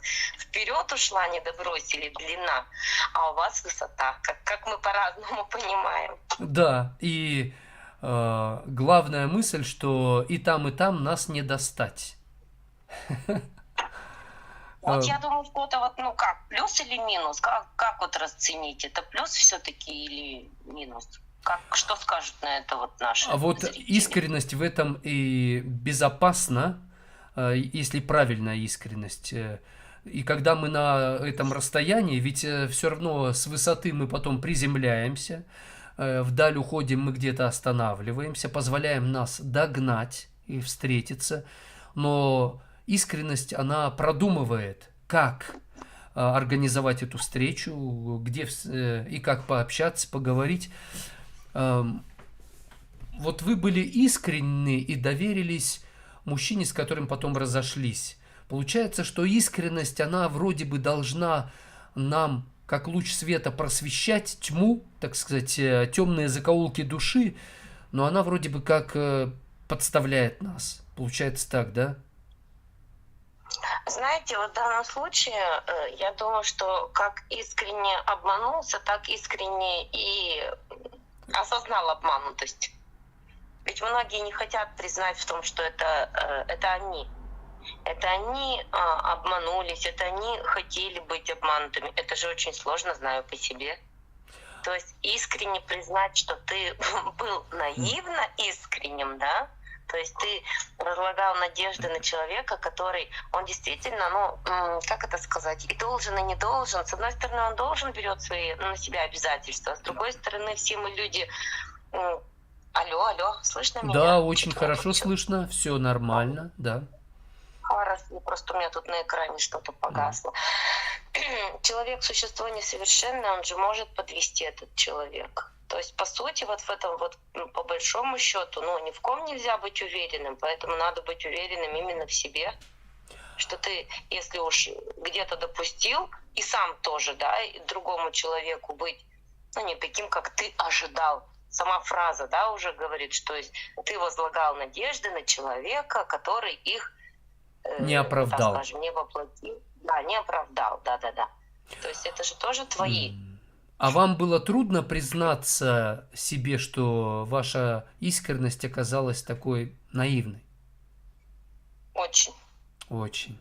Очень тяжело. Очень тяжело. Это, мне кажется, знаете, вот когда сейчас мне какой-нибудь блиц-опрос устраивает, потому что, ну, тоже интервью, еще что-то, да, задают вопросы, я просто помню, не помню где, но помню, что скорость их была феноменальной. И мне говорят, что самое сложное? Я говорю, работа над собой. Мне кажется, вот то, что вы сейчас вот спросили, это как раз и есть работа над собой. Работа над собой, признать ошибки, снять вину с другого человека, простить его, пойти дальше, несмотря на эту боль. Это самое сложное. Мне кажется, сложнее вообще ничего в мире нет. Потому что когда мы признаем свои ошибки, мы берем ответственность на себя за это. И кто-то берет повод и говорит, я так и знал, что она такая. И это, ну, как бы мы даем повод, ищущим повод нас тыкать, унижать. Но умные люди, они это видят. И я вот смотрю рядом с вами, когда вы фото выставляете или видео, думаю, какие интересные люди окружают Наталью. Так это вот они потому и тянутся к вам, да? Они такие же. Нет, разные тянутся. Мы уже говорили, что ко мне как к солнцу все тянутся погреться рядом, абсолютно разные люди. Вот я хотела, знаете, ну, нас смотрят и слушают очень много людей. Вот к тому, что признать свою вину, взять на себя ответственность, это тоже очень, вы как психолог больше сталкиваетесь, чем я с этим. Почему люди не идут на консультацию? Они же могут просто взять на себя всю вину. А ведь не всю надо вину брать. Мы ведь Да. ответственны только за себя, за свое отношение к этому человеку. Поэтому брать вину, допустим, вообще простить родителей или там еще что-то, да, какие-то очень сложные глубинные вещи, это ведь не всегда взять ответственность полностью на себя. Надо оставить ответственность на других людях, а нести ответственность больше за, ну, вообще я сказала бы только за себя, да. Поэтому те люди, которые слушают, вот я бы хотела предупредить, что не во всем они, так скажем, сами виноваты, и вот эта вот ответственность не только на них лежит. Признать, что вы хотели ответственность от другого человека, это да. И мне кажется, А в он- этом смысле искренность, она защищает нас, и она как свет освещает, потому что брать вину свою, чужую, там, всех, ну, Христос взял, да, это его была миссия, а нам важно нести свой крест, как я в первом часу, да, свой путь идти, свою судьбу решать. Искренность настоящая, она помогает различать, где твое, где не твое, где твоя вина, где чужая. Я думаю, да. Да, вот эта искренность, она, видите, чем хороша, допустим, плюс. Не надо лишнего додумывать. Оно уже есть такое, какое есть. Поэтому, Да. когда человек искренний, он не, грубо скажем, не парится, да, то есть он не парится о том, что, ой, что-то, если он что-то там не так понял или еще что-то, ну, ему же искренне и так скажем, можно признаться в том, что он ошибался. Признать ошибки и стремиться их исправить, я считаю, что это, опять же таки, для слушателей, не надо путать вот этих людей, которые погрязли в череде своих ошибок, признают и снова их творят. Нет. Дело не в этом. Дело развития, вот убегания вперед или ввысь от камней, это как раз-таки принять какой-то другой путь, то есть не совершать тех ошибок. Ну, я грубо бы сказала, совершайте другие ошибки, да, совершайте уже другие ошибки. То есть пробуйте себя, идите. Очень много в эфире сегодня вопросов, как быть, что делать, там, как уйти с работы, еще что-то. Конечно, нельзя так отвечать на каждый вопрос, не зная деталей, естественно. Но вы посидите, подумайте. Почему-то люди, вот я за последнюю неделю очень много примеров таких вижу в очередной раз, когда люди мыслят, я бы сказала, очень узко. Они не видят других вариантов, они не видят перспектив. А я каждый день удивляюсь. А я реально, меня окружают те люди, в том числе, когда я удивляюсь, насколько мир разнообразней, как люди находят себя в том. Вот серьезно, даже я задаю вопрос, а что так можно было? Да. Вопрос к вам. Да, давайте. Почему мужчины, с которыми вы были искренни, они это не оценили? Те, кто не оценили. Ведь искренность, она очень дорогая, она же такая золотая, можно сказать. Почему они так небрежно с ней обращались? Я думаю, там нет такого, что мы им приписываем сейчас. Люди об этом даже не думают. Может, сначала ценно, а потом это тяжело. Понимаете, когда мы общаемся с человеком искренним, нам же тоже надо искренне себя вести. Может быть, они не выдержали Ну, вашей наверное. искренности, как бы надо быть очень открытым, а они побоялись? Да. Я думаю, да. Потому что признать свою что-то. Понимаете, в чем дело? Вот я вчера вот этот вот материал увидела, который меня немножко заставил задуматься. Искренность — это мы понимаем, что искренним быть — это проявлять лучшие качества. Но согласитесь, что искренность, она несет не всегда положительный характер. Да. Представляете, человек хочет себя проявить искренне и сказать, что все люди, допустим, К и так далее, да, то есть он искренне, какой-нибудь мизантроп, допустим, или обиженный на всю вселенную из-за своей мамы, или еще что-нибудь. Как он может? Он же понимает, Он же понимает безысходность своей ситуации, что если он будет искренним, его тут же камнями закидают, понимаете? Поэтому, конечно, быть искренним — это очень сложно. Это нужно иметь внутри благие намерения, мотивы, любить, уметь любить, а это сложно. Я искренность проявляю по-разному в трансляциях. Замечали, да?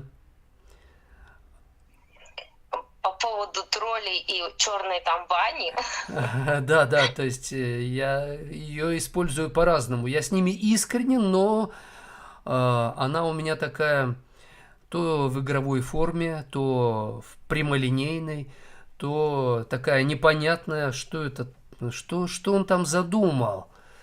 И плету, так сказать, интриги, да, в хорошем смысле. Манипулирую искренне порой.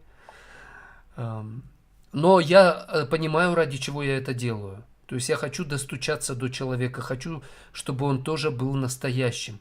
И бывает, я неправильно поступил, да, переиграл, например, но если я искренен, я в этом признаюсь, говорю, да, переиграл, простите.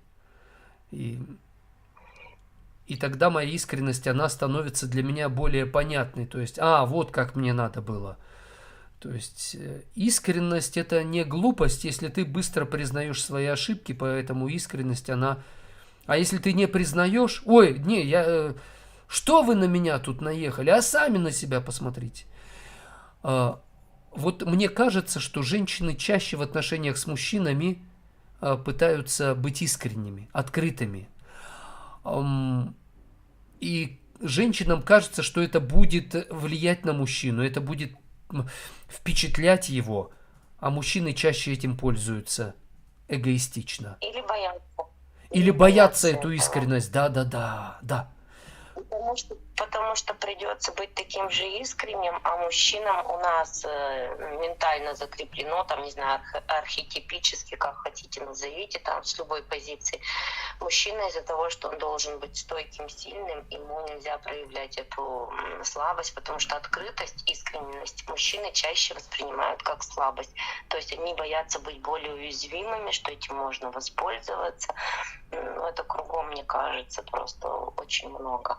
Поэтому я считаю, что, наверное, вот этот вот союз крепкий, настоящий там и долговечный, или, может быть, даже вечный между мужчиной и женщиной, это как раз-таки связано с тем, насколько могут люди быть искренними друг с другом, насколько они смогли раскрыться, и насколько они вот эту вот открытость проявляют безопасно друг для друга.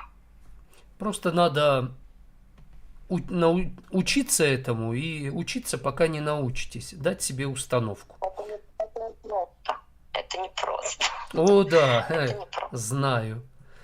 Мы до сих пор с женой друг друга узнаем и с хорошей, и с не очень хорошей стороны, потому что чем дольше живем, тем дольше дорожим друг другом, тем меньше пытаемся дискомфорт друг другу создавать, а где-то какая-то пакость, она же все равно сохраняется, и ты ее как-то закрываешь, не хочешь, чтобы это вскрылось. Потом в какой-то момент вылазит в интонации, в реакции. И так думаешь, надо было раньше об этом рассказать.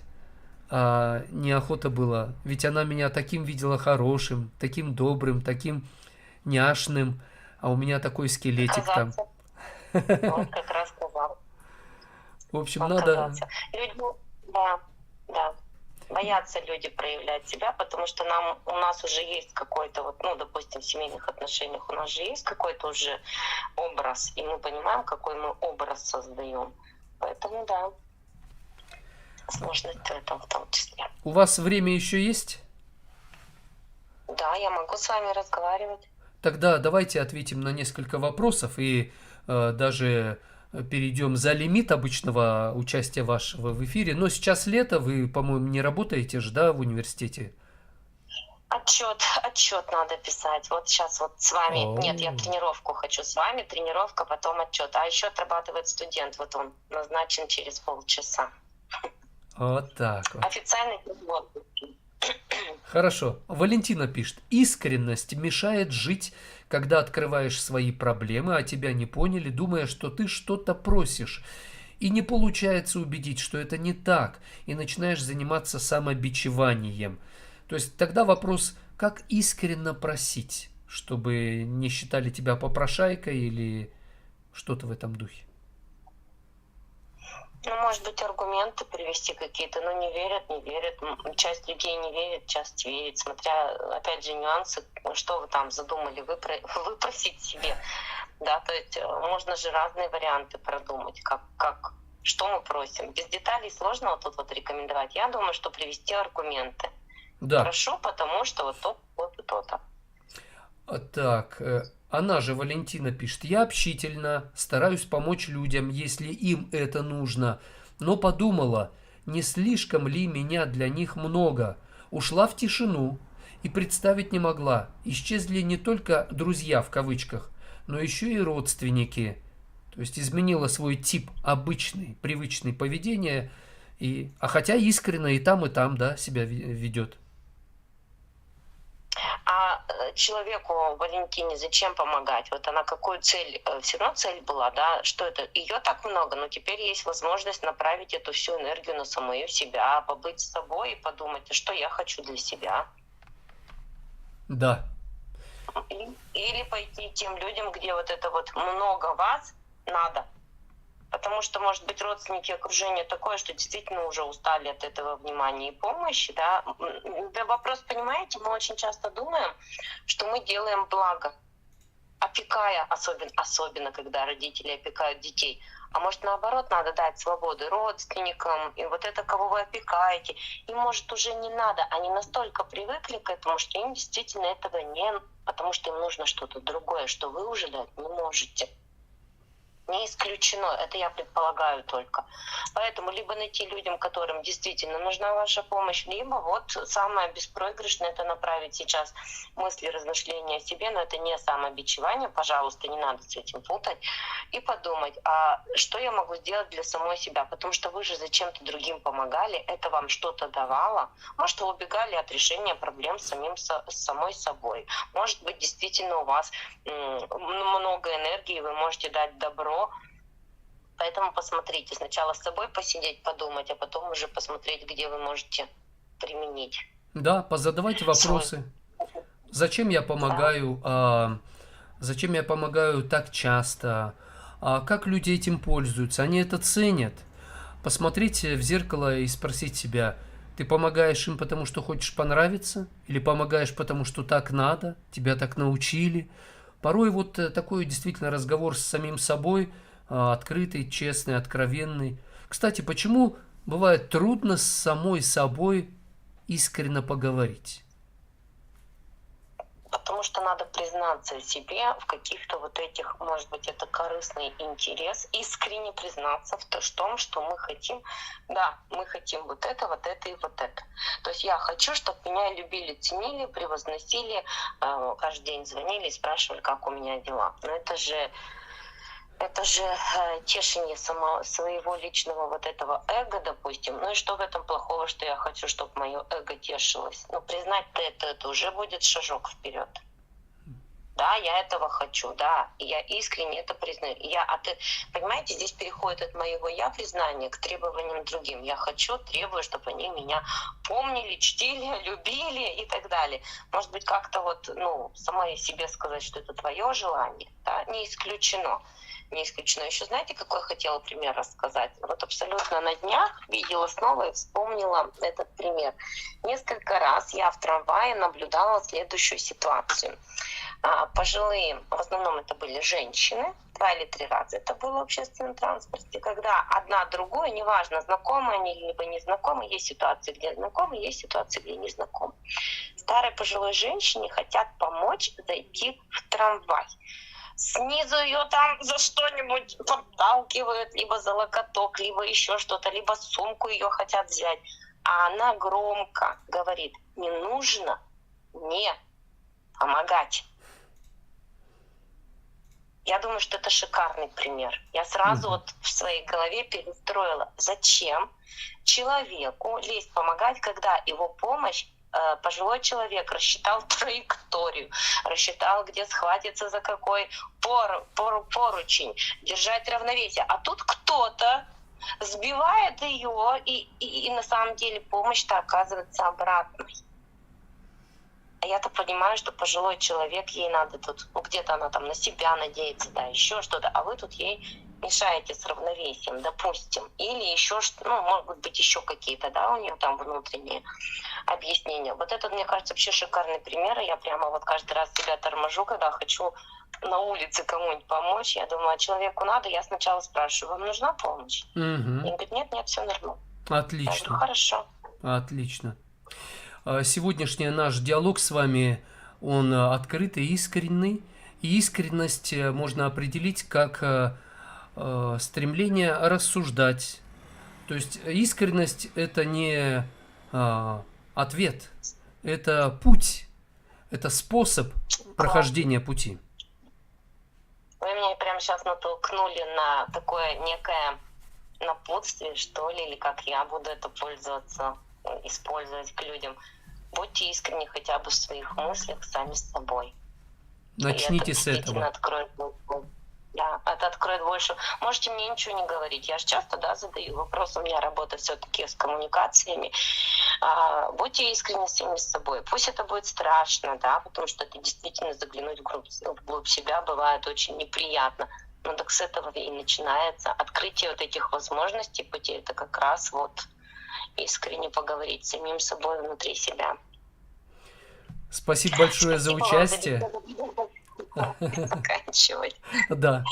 Так, спасибо большое. На следующей неделе я, скорее всего, тоже смогу принять участие в это время. Но мы с вами на связи. На связи. Дам знать. Я буду, скорее всего, в городе, да, и смогу выйти в эфир. Отлично. Всего доброго всем. Быть собой. Да. До свидания.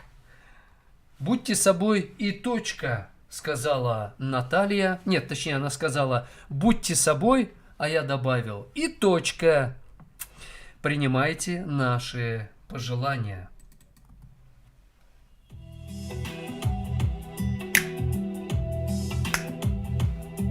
А я за ваше здоровье отожмусь пока. Показалось мне в наивной пелене мы будем по глазам или по губам друг друга понимать, во всем оберегать, чтоб никогда не было грустно нам. Показалось мне, что жизненной струне осталось зазвучать, чтоб нам напоминать, в воде или в огне всегда спина к спине, и в сердце клятвы верности печать. Я думал, мы вдвоем, и будет все как спеть дуэтом, и доверять во всем, чтоб не была любовь секретом, но показалось мне, Показалось мне.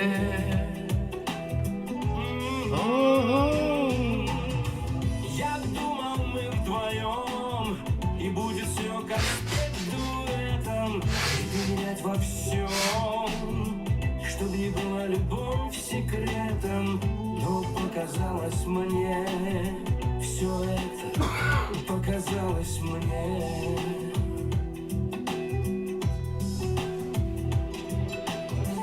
Показалось мне, и не в тишине, от громких слов обид в груди горит, и нет доверия, глазам не верю я, и сердце мне о чем-то говорит. И нет доверия, глазам не верю я, и сердце мне о чем-то говорит. Я думал, мы вдвоем, и будет все как спеть дуэтом, и доверять во всем, Чтоб не была любовь секретом, но показалось мне,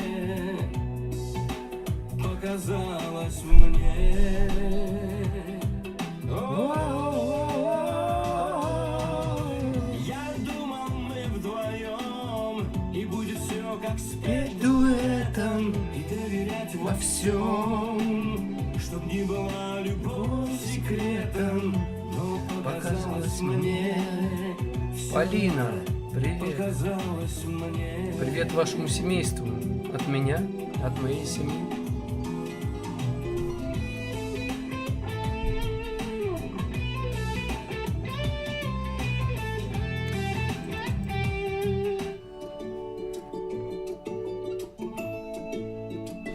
Песню исполнял Игорь Саруханов.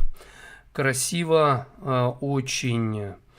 И эти песни будут еще звучать в нашем эфире. Но у нас остается еще немного времени.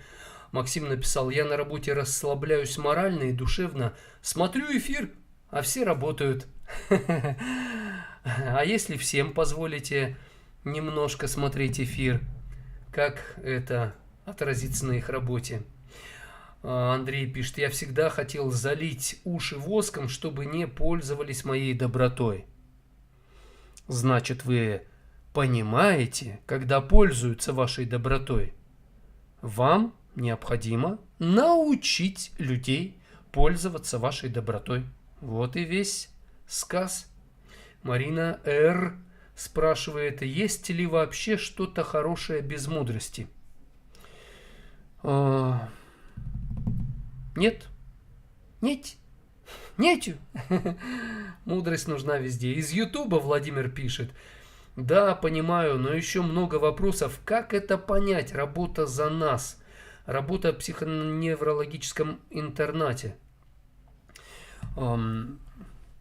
Когда ты работаешь за человека, это нужно делать, когда он не умеет вообще. Ты показываешь ему мастер-класс.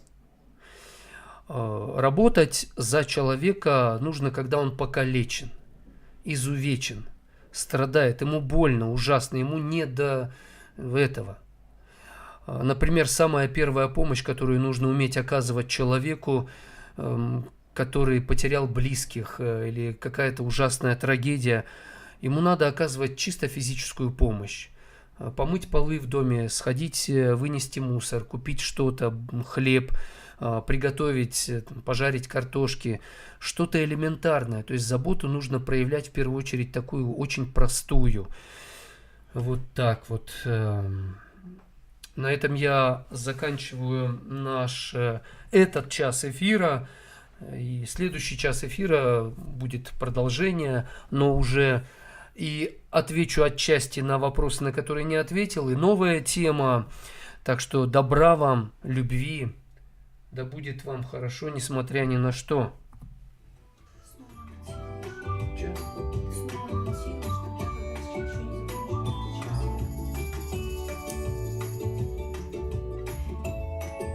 я же в первом часе говорил, у нас в следующем часе. Во второй части нельзя говорить. Меня будут немножко шлепать, журить дядю Женю. Ну и ладно, и пусть. Но я исправлюсь. Хороший.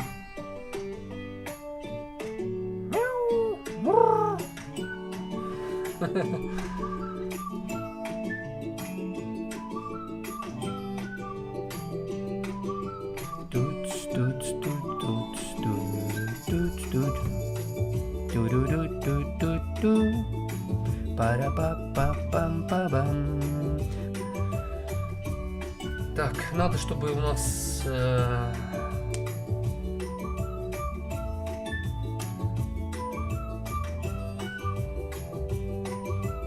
не буду ждать 52 минут. Что надо? Что, песню поставить тогда? Ну тогда песню поставлю, все. О чем разговор? О чем разговор? Хорошо.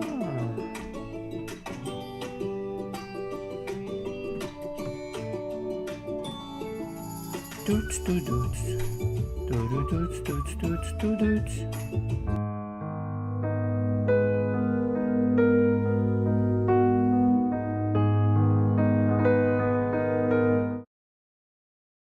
Па-бам.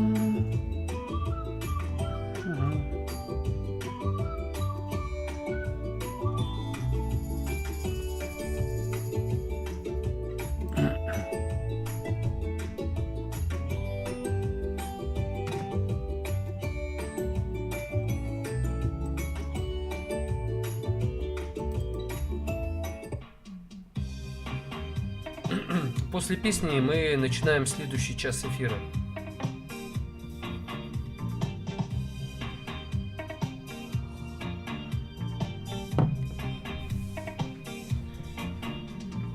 Верю я, ночь пройдет, сгинет страх. Верю я, день придет, весь в лучах. Он Пропоет мне милую песню о главном. Он Не пройдет, нет. лучистый, зовущий, славный, мой первый. Помните Агузару, да?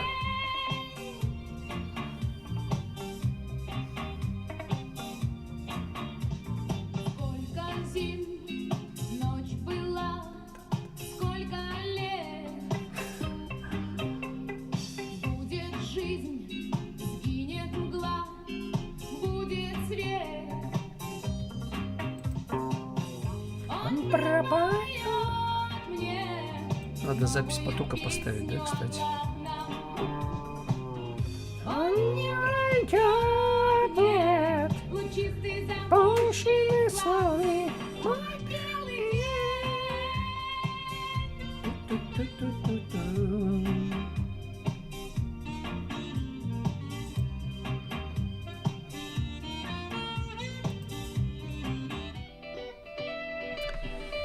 Ну-с, приступим.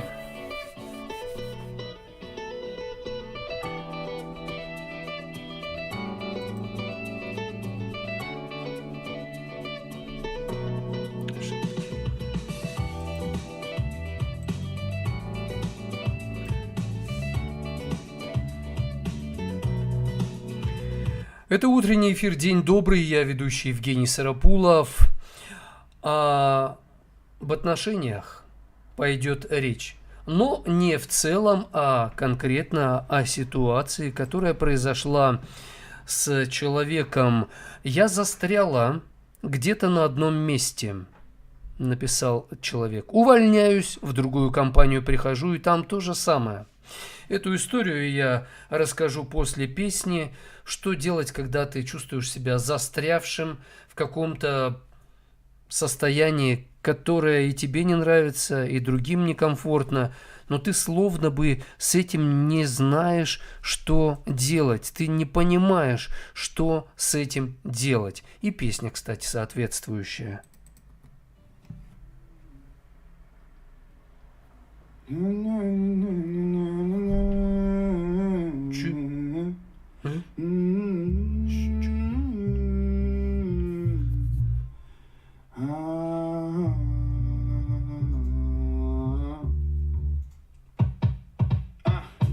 Я таких историй видел море. Я и сам соавтор вороха таких историй, где вскоре судьбою теряешь строй и блуждаешь вскоре в непроглядном коридоре.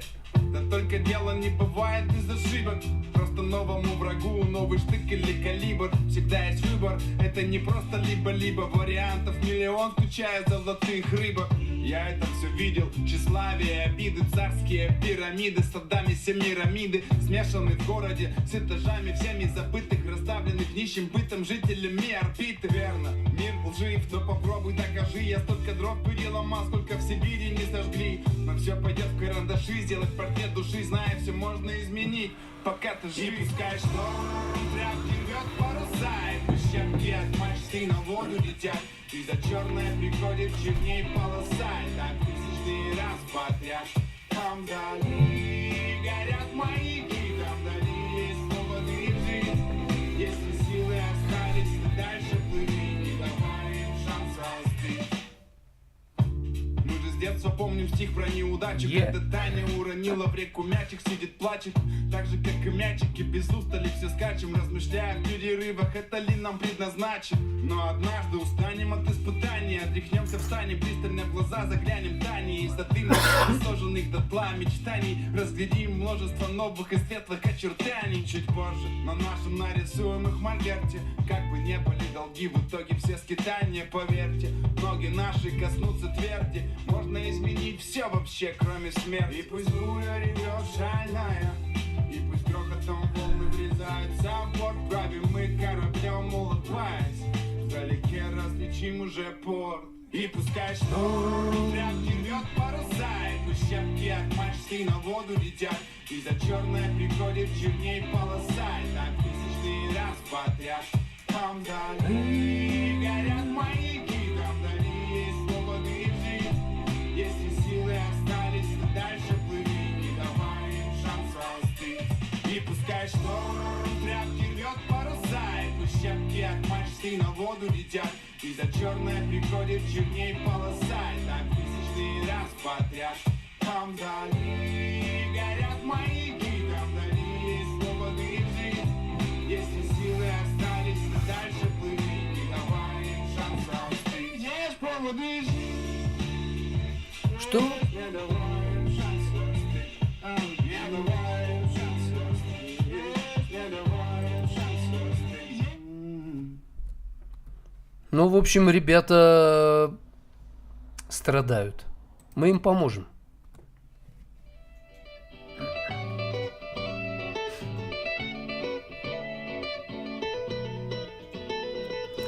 Возвращаемся к ситуации с женщиной, которая очень искренне написала: «Мне кажется, я застряла где-то на одном месте. Мне кажется, обратите внимание. Увольняюсь, в другую компанию прихожу, и там то же самое. Меня выжимают, как лимон. Я обижена, меня давят. Я иду на больничный, потом увольняюсь, ищу снова работу, потому что я одна у себя. А надо учить дочь и ипотека. Я как загнанная лошадь. Моего парня закрыли в СИЗО, он натворил дел, у меня стресс. Я не знаю, что мне делать. Пока я на больничном, у меня немеют руки. С женщинами на работе я сначала лажу, потом вижу какие-то их недостатки, отстраняюсь и вижу, что они себя ставят выше меня. Меня это отталкивает. Я не знаю, как дальше жить. Сигнал СОС. Бедствие как следствие. Подскажите, как выбраться?» Вот она, жизнь. Застрял человек и словно белка в колесе. Увольняется из одной компании в другую. Надо это перестать делать. Женщина ослабла, пытается себе, другим доказать, что она нормальная. Не надо доказывать. Надо просто сказать: «Господи, я такая, какая есть». Все, стоп. Парень закрыли в СИЗО, дело натворил. То есть не муж, парень, жила с ним. Жила просто удобно, да? Не надо было ему позволять пользоваться вами. Мужчина обязан защищать, обеспечивать, стабильно создавать. То есть, а он что? Его в СИЗО, да? Закрыли. А у нее теперь стресс. Не знает, что делать. Потому что позволила пользоваться собой. Почему? Потому что где-то появилось неверие. Не могу я работать с людьми. Они пользуются мной. Они ставят себя выше меня. То есть человек видит негатива больше, чем чего-то хорошего. Потому что несправедливости много, потому что неразумно использовала свою доброту, искренность в том числе. И в конечном итоге перестала быть в контакте с самой собой. Болезни. Почему они преследуют ее?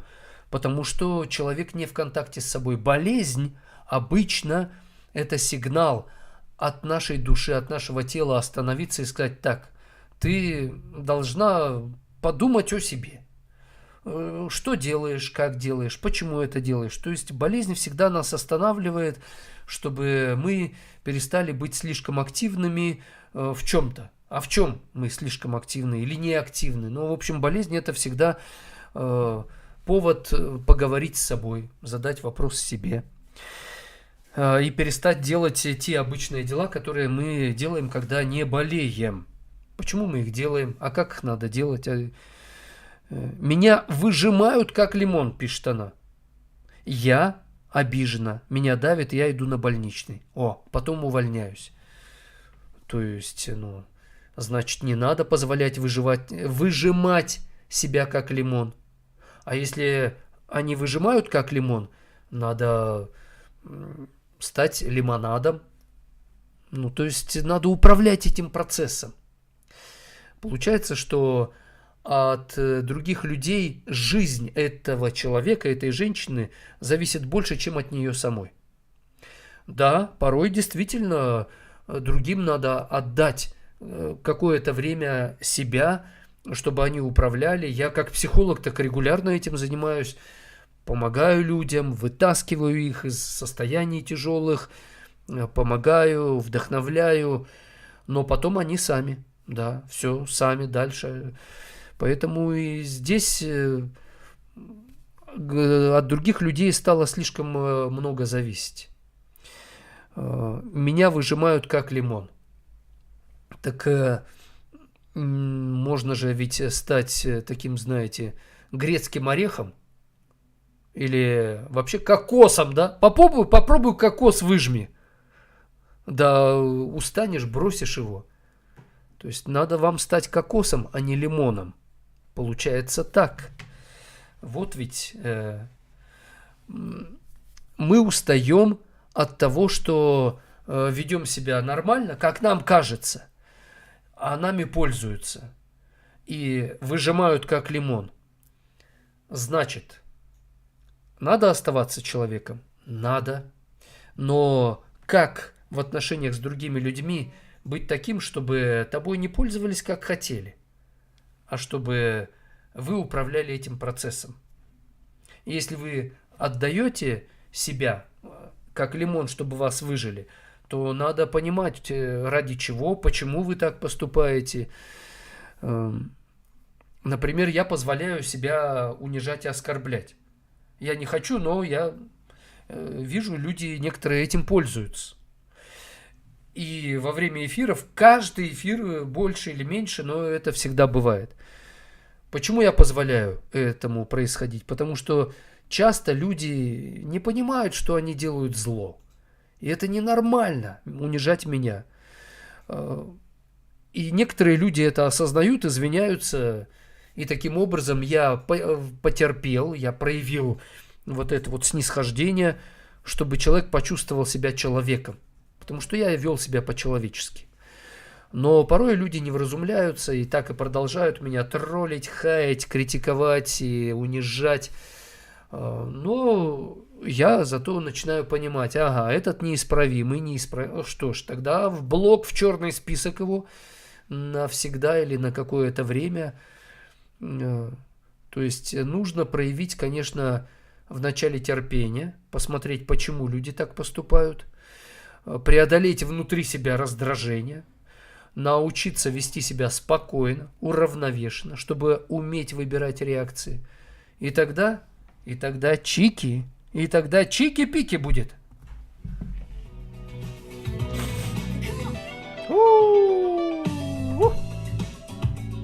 Пара-пара-па-па. Па-па-па-па-пам.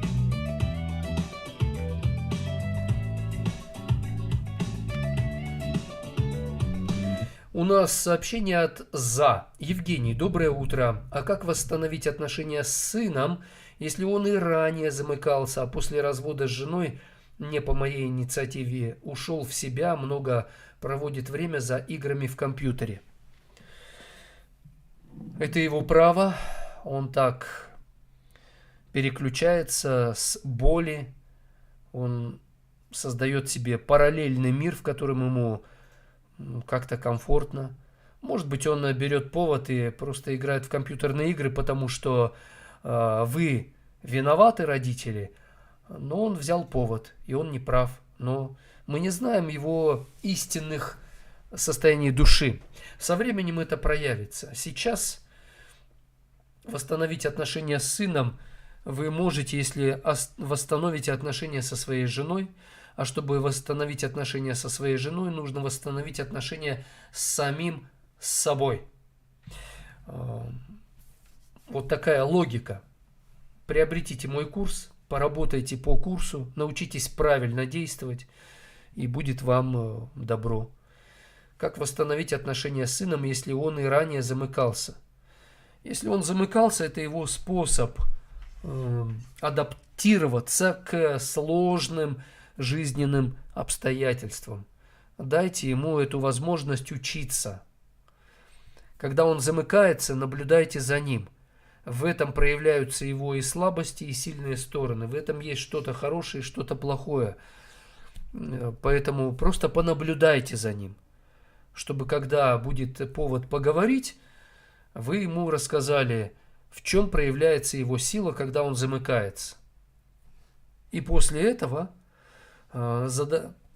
задайте вопрос о слабости, которая в нем проявляется, и, может быть, он об этом захочет поговорить. А лучше напишите ему письма короткие о том, что вы видите. И скажите: хочу помочь, но не буду навязываться, не знаю как. Позволишь мне учиться помогать тебе и понимать тебя? Например, таким вопросом вы можете закончить письмо, которое будете ему писать в очередной раз. Но дайте ему право не отвечать на эти письма. Он имеет право.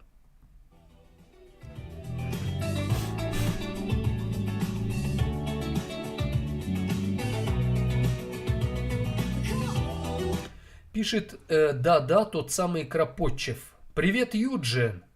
Котятки, а философия это что, наука? Конечно. Философия является мамой всех наук. Все науки, математика, физика, химия, биология, произошли из философии. Да. Методологию науки изучите, и вы это поймете. Том Тейлор пишет: от искренности рождается и фанатизм в том числе. Но искренность в отношениях с правдой, без хитрости, без оправдания своих поступков, возможно, будет менять мир вокруг. Мы сами по себе многое не знаем как менять мир. А искренность в связке с правдой даже без нашего ведома будет работать на добро? Нет, просто так искренность работать не будет. Ее нужно обрабатывать. Искренность – это как вера, ею надо пользоваться. Если ты ею не пользуешься, она растет как полевая трава. Пырей вырастет. А пыреем что? Ну что вот с пыреем будете делать? Разве что коров сюда пригнать.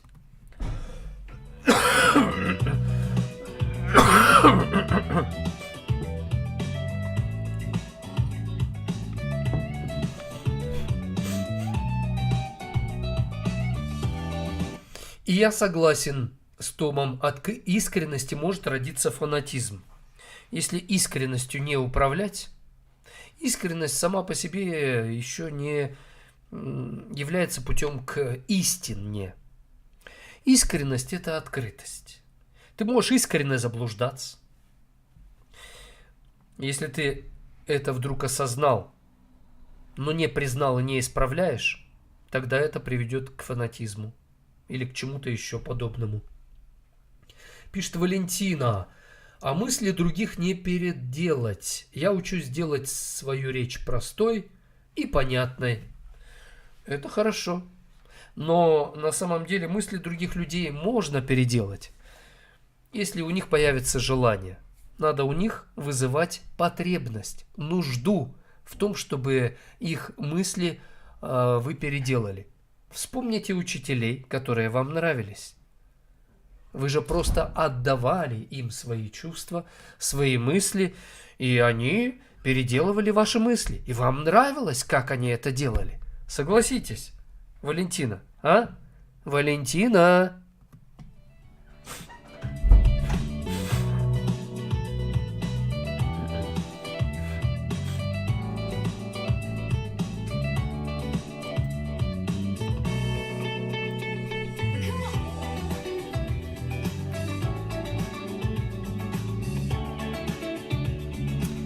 У нас сообщение от Марины. Это выглядит как Демьянова уха про насильственную помощь.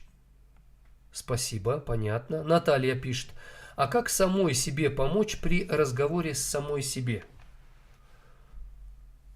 Для этого просто будьте честными с самой собой. Честно признавайтесь, где вы обманываете, где говорите правду, где вы не знаете что-то. Ну, я не знаю это. А где знаете?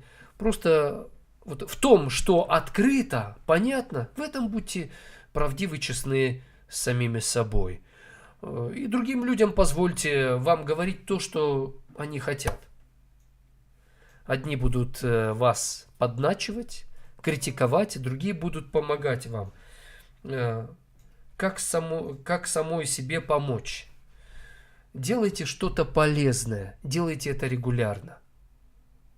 И когда вы будете вырабатывать у себя привычку делать правильные вещи, вы будете себе помогать, потому что лень в нас есть, грешность какая-то есть, слабость есть. Это все нам мешает. И привычки, они могут нас в этом смысле спасать и помогать быть самими собой. То есть быть самой собой – это понять, а какой вы хотите быть.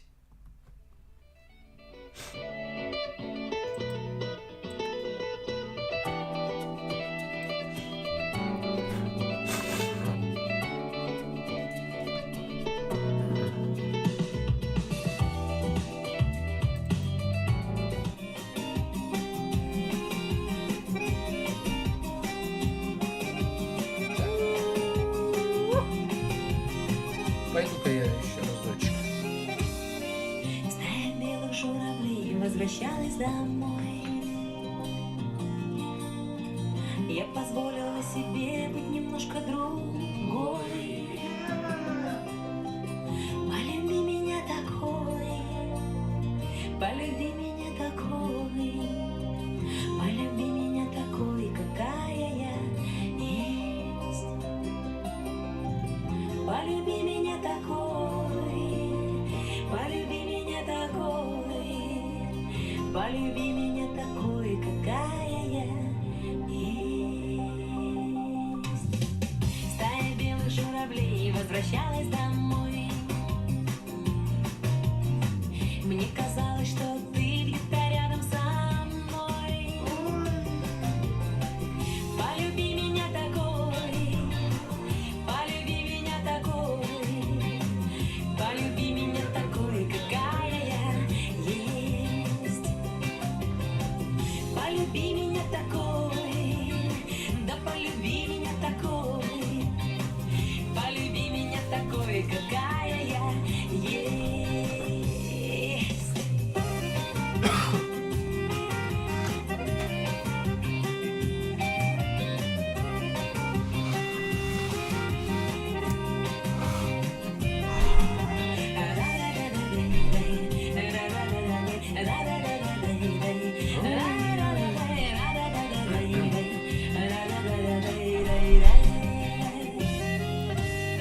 Я смотрела им вслед, махала рукой. А после долгой зимы песня льется рекой.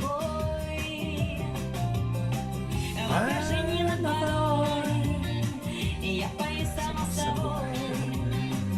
Полюби меня такой, какая я есть. В отражении над водой я пою сама собой. Дарья Клен. Полюби меня такой, какая я есть. Ставим лайки. Разве плохо, что мы не похожи с тобой?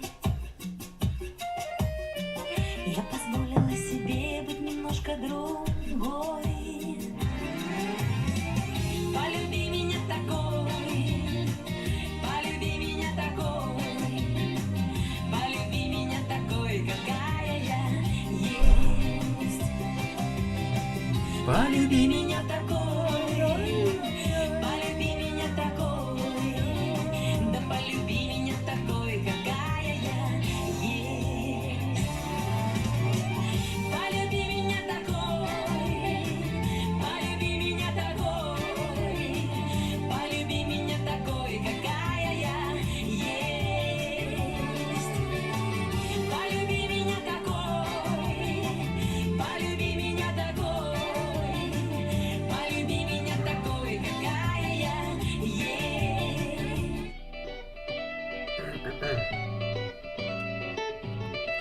Прямой эфир, день добрый, я ведущий Евгений Сарапулов, профессиональный психолог. Есть непрофессиональные психологи? Есть, да. Светуляна написала, помогает человек в итоге только себе, когда помогает другому. Да, возвращается человеку. Помогая другим, ты помогаешь себе. Помогать себе нужно так, чтобы иметь желание и быть способным помогать другим. Вот такая дихотомия, взаимосвязь. Надежда пишет. У меня вопрос. Я вырастила 4 детей на пенсии. Работаю уборщицей на 3 работах с 6 утра. Тяжело. Но я успокаиваю себя тем, что в 11 буду дома и буду отдыхать. Стоит ли себя так ломать? Вопрос, стоит ли дети предлагают помощь, я не беру. Мне почему-то стыдно. Вот прозвучало слово «хочу быть независимой пока от детей». Хожу на работу, заставляю себя морально. Конечно, помощь нужно принимать. Конечно, это нормально. Дети хотят. А весь вопрос, почему вы не принимаете помощь? Они предлагают, а вам стыдно. Это чувство стыда, оно ложное. Потому что я, например, вам помогаю, Надежда? Конечно. А многим помогаю. Это моя работа, миссия, мое призвание помогать, вдохновлять. И я чувствую себя каким-то неполноценным, когда я не веду эфиры, не помогаю людям. А когда помогаю, я реализую себя. Поэтому позвольте детям почувствовать себя нужными. В этом их почтение к вам, в этом их исполнение заповедей «почитай отца и мать, и будет тебе добро». Будешь ты долго жить на земле. Вы работаете так рано. Ну, может быть, и продолжайте так работать. Главное, чтобы вы не чувствовали себя рабом на этой работе. Научитесь эту работу делать в удовольствие, чтобы вы чувствовали, что это помогает вам оставаться в тонусе, помогает вам физическую форму свою поддерживать. Вам надо посвятить время себе. И помощь от детей принимайте для того, чтобы эти ресурсы, финансы, чем они вам помогают, использовать для того, чтобы обновлять себя, отдохнуть, восстановиться. Это нормально. Это очень нормально. Может быть, от вашей мамы передалось вам вот это, о чем вы написали. Потому что вашу маму кто-то подсадил на чувство вины. Ты должна, обязана работать, паши. И она пахала до смерти своей. И это значит, что кто-то сел ей на шею, кто-то паразитировал на ней. И это ненормально. Может быть, вам это передалось.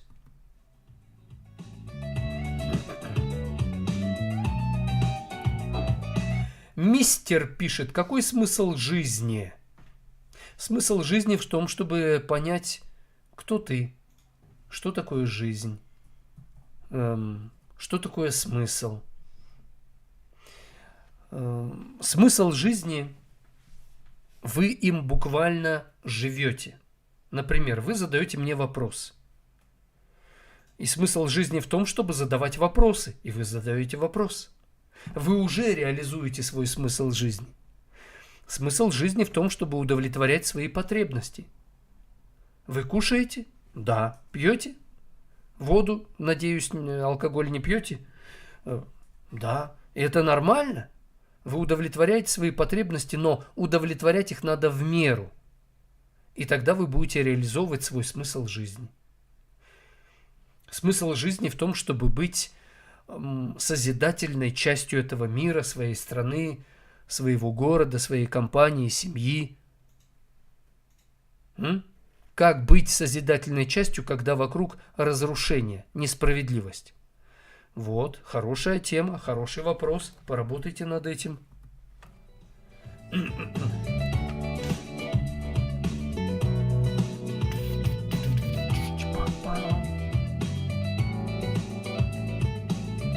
Валентина пишет: я отказываюсь от помощи, так как не могу помочь в ответ. Когда со стороны, слушая разговор, как много обижаются. Когда вам предлагают помощь, так и скажите: я не смогу вам сделать это и это. Просто договоритесь, кому-то не надо. Например, я веду эфир, мне не надо платить за этот эфир. Вот лично мне. За индивидуальные консультации надо. Да. За курсы, которые я разрабатываю, надо, а здесь не надо. Поэтому и не чувствуете себя, например, должными, что вы должны платить. Нет. Это благотворительность такая, знаете, для вас. С моей стороны нормально. Поэтому вы отказываетесь от помощи.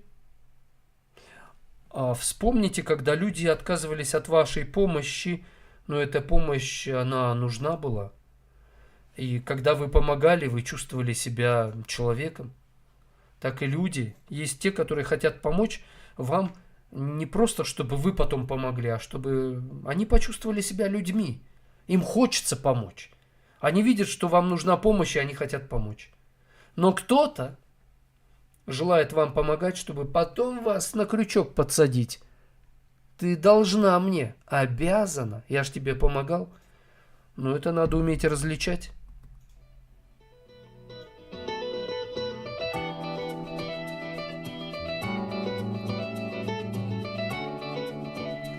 Спрашивает Оксана: а что делать, если не можешь жить? Это, наверное, такой день сегодня, все хорошо будет.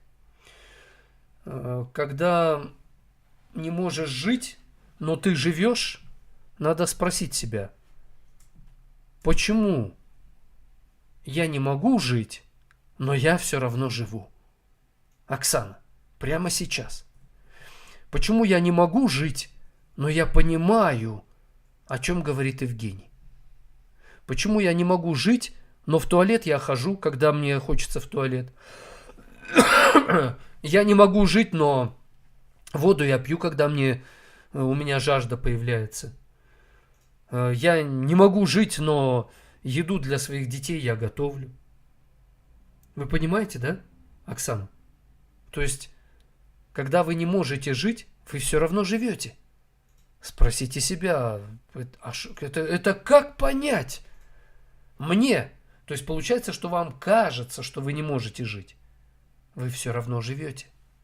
Так что же помогает вам жить?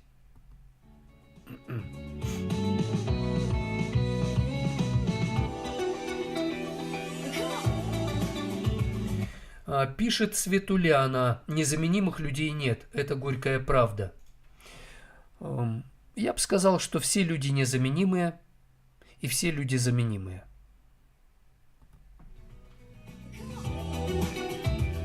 О, из Телеграма.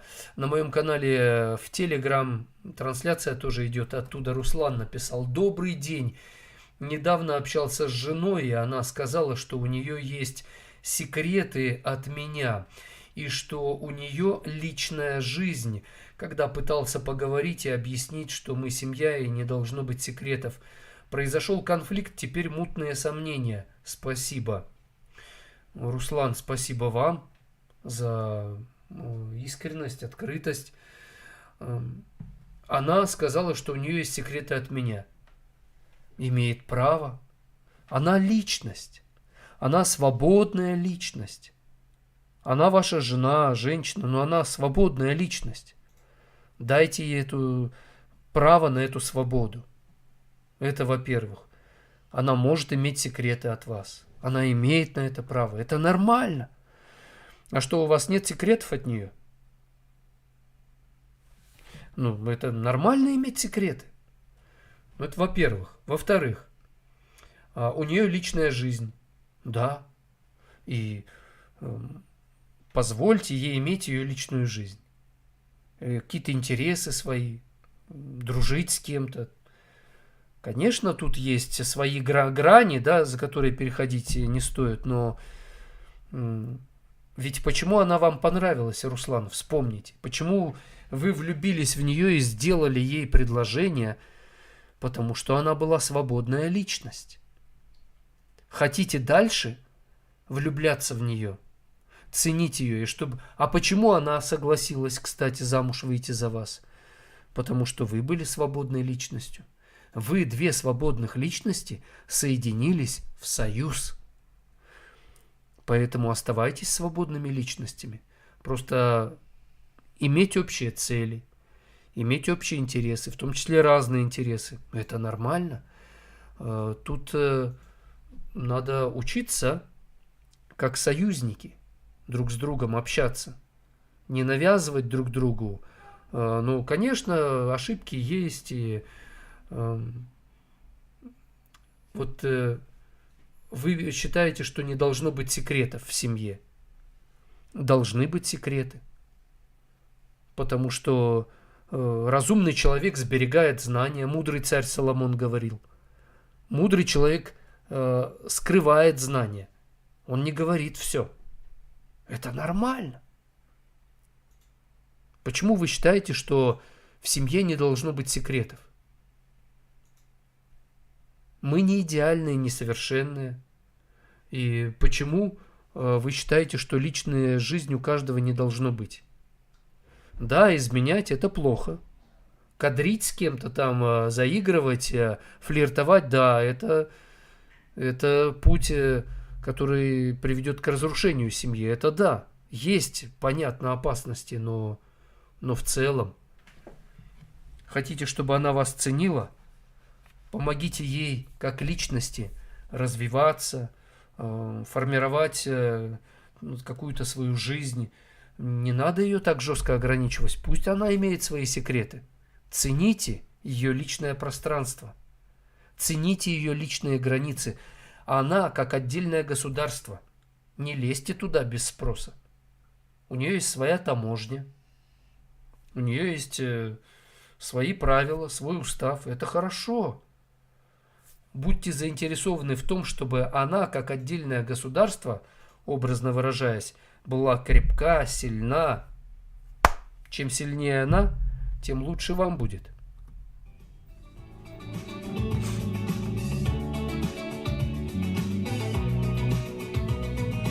Пам-парам-пам-пам.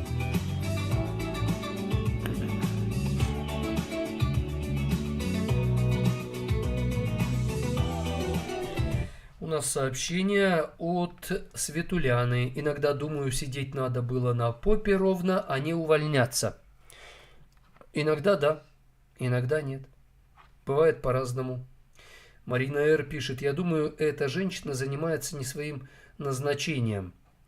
Может быть. Но у нее получается то, что она делает. А когда у нас получается то, что мы делаем, это и есть часть нашего предназначения. Кстати, Марина Р., в этом смысле царь Соломон когда-то сказал: все, что по силам руке твоей делать, делай. В этом одно из предназначений человека. Все, что по силам руке твоей делать, делай. Просто что-то делай на 100%, что-то на 10%, что-то на 50%.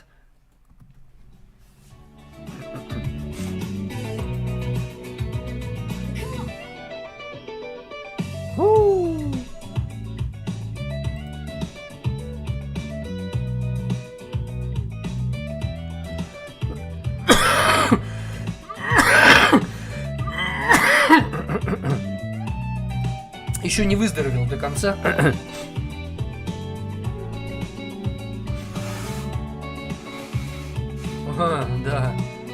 Дом наполнен воздыханиями туловища. Пишет прелесть я. А работа, наоборот, это спасение. Прелесть я. Я знаю, что вы, бывает, устаете очень сильно от работы. И работа для вас бывает... Она вас... вы измождены. Вы истощены на работе. Но порой работа – это спасение. Бывает по-разному.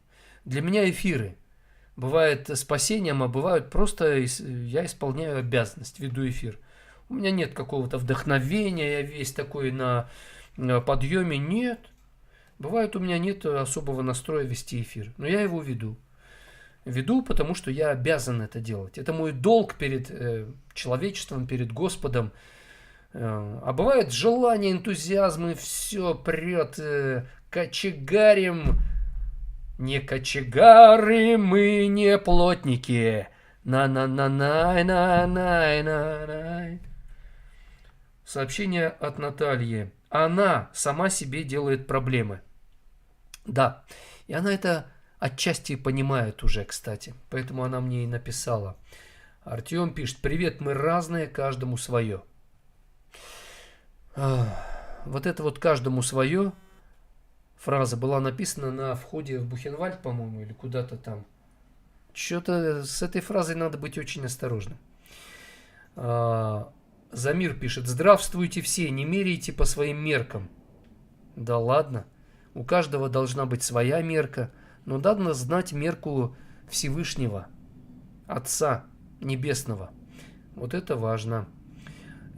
Из Ютуба пишет Элеонора: доброе утро. Очень приятно, Элеонора. Ставьте лайк, нажимайте на колокольчик. Да, вообще ставьте лайки, продвигайте трансляцию, помогайте в этом. Ибо людям нужна помощь. Артем пишет: воспитать после 18 нельзя. Можно, еще как. Особенно если человек хочет, чтобы его перевоспитали, чтобы он изменился. Тогда он найдет тех, кто будет, кому он даже денег заплатит, чтобы его перевоспитали. Было бы желание.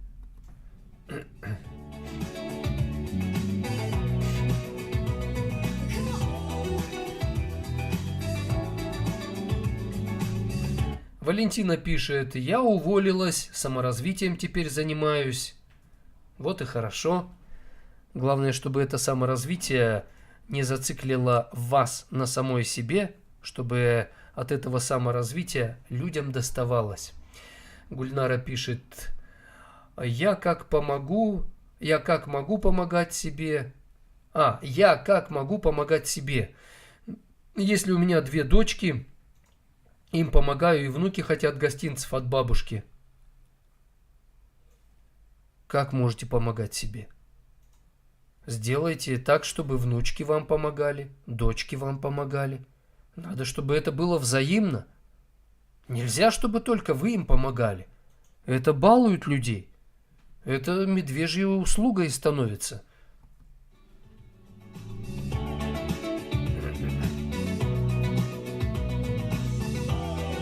Из Ютуба Лена пишет: очень плохо, если не можешь взять родственника к себе и ухаживать за ним в период его болезни. Есть присмотр от других родных, но просятся к нам, и помочь хочешь, но понимаешь, что не сможешь. Если вы действительно не сможете помочь, так и скажите, объясните. Если она не поймет, не захочет понять, это ее выбор. Но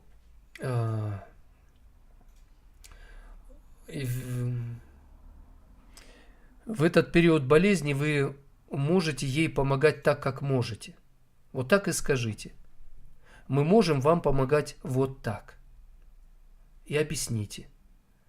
И пусть она учится этим довольствоваться, тем, что вы даете. Если она не научится принимать то, что вы даете, то она не будет ценить и то, что вы дадите, когда она, так сказать, получит то, что хочет. Юрий пишет: пенсия Дона, чтобы быть счастливым пенсионером. А, пенсия дана. Там не О, а надо было, да? Дана, пенсия дана, чтобы быть счастливым пенсионером. Ну, это в некоторых странах, да, а в некоторых странах пенсия это как подачка. В некоторых на пенсию даже и не выживешь. Поэтому на пенсию лучше не рассчитывать. А на что рассчитывать?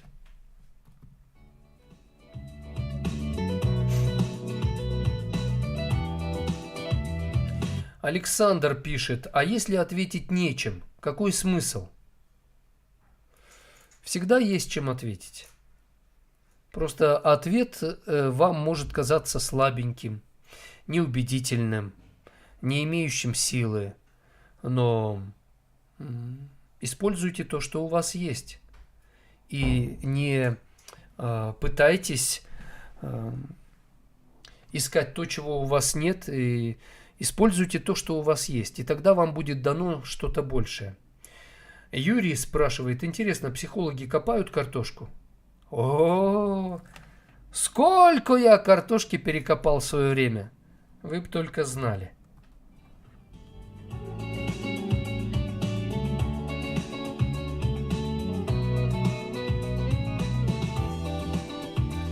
Гульнара спрашивает, объясните, Евгений, поведение зятя моего.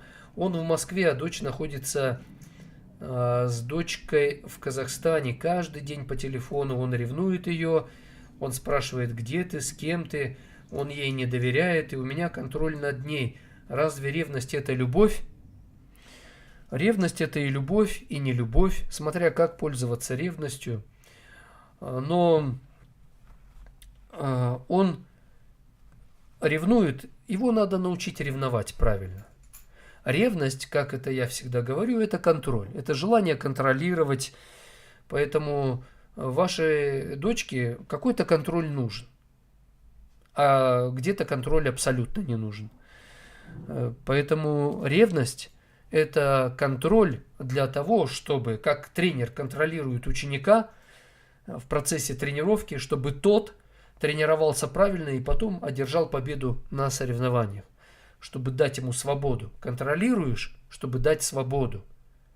Потому что свободой человек будет пользоваться правильно. Это как в школе нас контролируют, учат решать, писать, считать, чтобы мы потом правильно пользовались знаниями.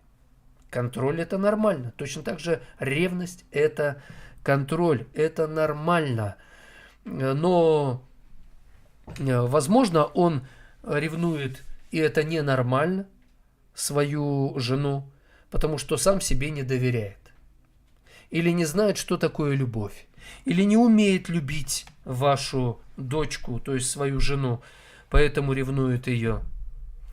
Ревнует, значит, не доверяет ей, что она сможет правильно пользоваться своей свободой, которая у нее есть. Ну, да, никто из нас не умеет полностью правильно пользоваться свободой. В чем-то умеет, а в чем-то не умеет. Ревность, она контролирует те стороны жизни, где человек сам не может себя, допустим, контролировать, или где ему нужна помощь. Вот эти вот рассуждения продолжите. В этом направлении надо думать.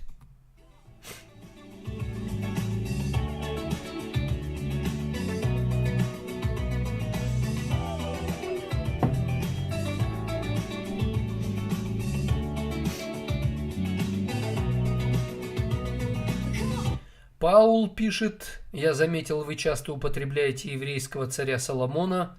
Конечно, ибо уважаю его весьма. Самый мудрый царь за всю историю человечества.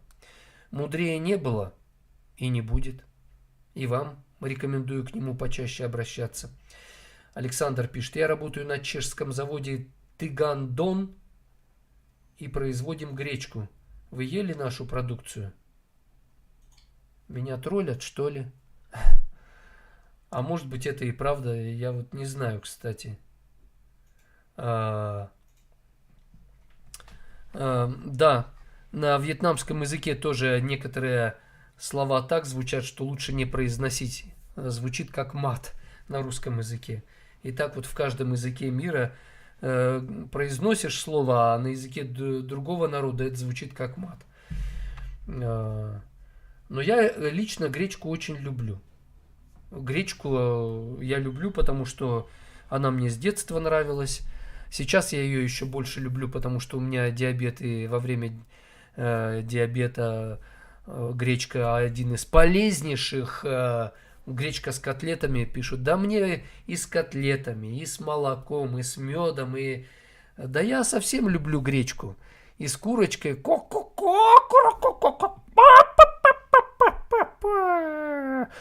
Через 1,5 минуты мы заканчиваем этот час эфира.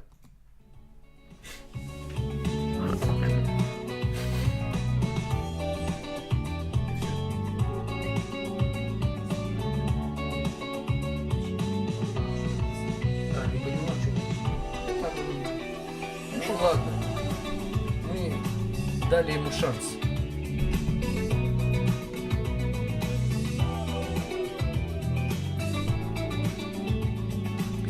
Это утренний эфир «День добрый». Я ведущий Евгений Сарапулов, профессиональный психолог для тех, кто впервые. Работаю психологом давно, с 93-го года. Диплом у меня по социальной психологии. Социальная психология изучает отношения между разными группами людей, как влияет один человек на группу, как группа влияет на одного человека. Но, конечно, моя специализация семейная психология. У меня 4 детей, и курсы я уже давно разработал самые разные в помощь людям в отношениях. Спортивной психологией занимался, спортивным психологом работал с командой биатлонистов. Много чего было, опыт разный. Так что к вашим услугам со вторника по четверг с 7 до 9 утра по московскому времени, а после этого трансляции уже в социальных сетях.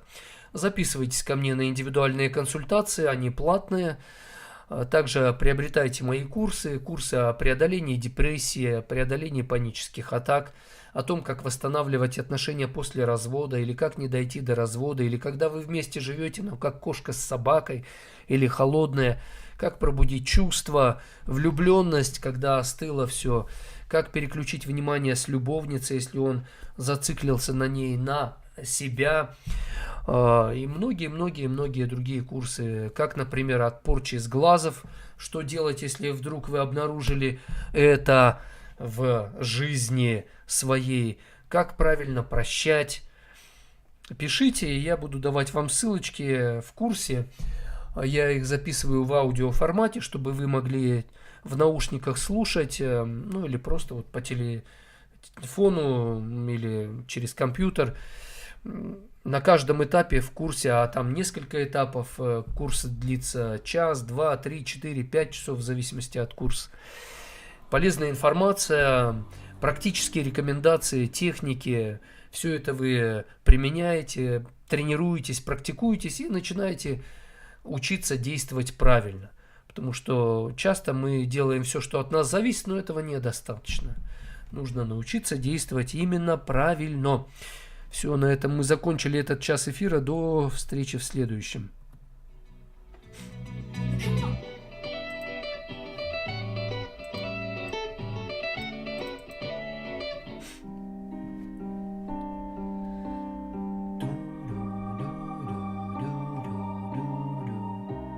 Слишком часто звезды гаснут, падают с небес, всему и свой конец. Слишком быстро сгорают, так близко кажется мечта, но снова пустота. Разные судьбы, разные люди, игры без правил, что дальше будет? Боли, обиды и сердце залито страданиями без конца. Но ничего нет сильнее любви, она как свет где-то там вдали. Она пройдет сквозь огонь и лед, она всегда за собой ведет. Может нас спасти, все объяснить и за все простить. Мы приходим в эту жизнь,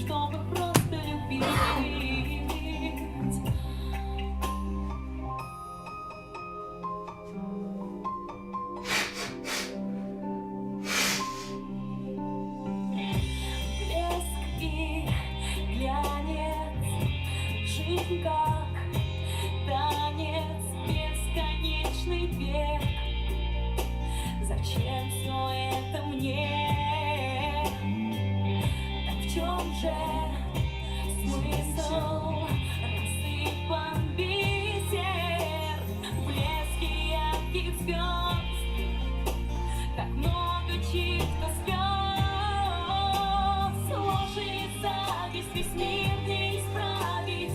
Игры без правил, пора Спасибо. остановить. Кто-то пробьется, желая стать солнцем, сжигая в лучах себя.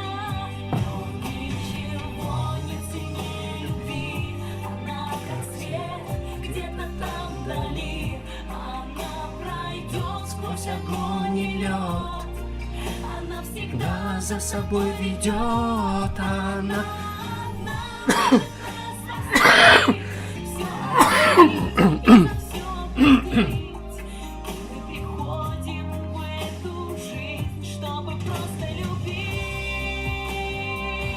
Чтобы просто любить.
Через 20 секунд начну следующий час.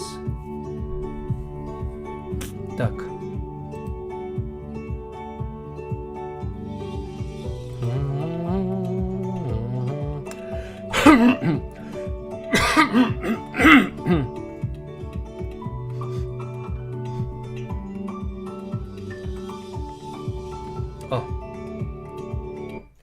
Прямой эфир, день добрый, я ведущий Евгений Сарапулов.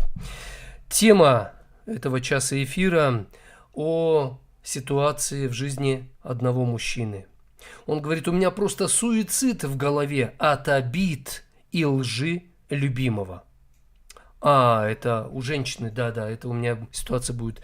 Но это не важно, да, то есть в отношениях обида и ложь. От этого вот всего устает человек. Неискренность. Он скрывал, что общается с другой женщиной уже 3 месяца, обсуждая меня с ней, что мы не сошлись характером.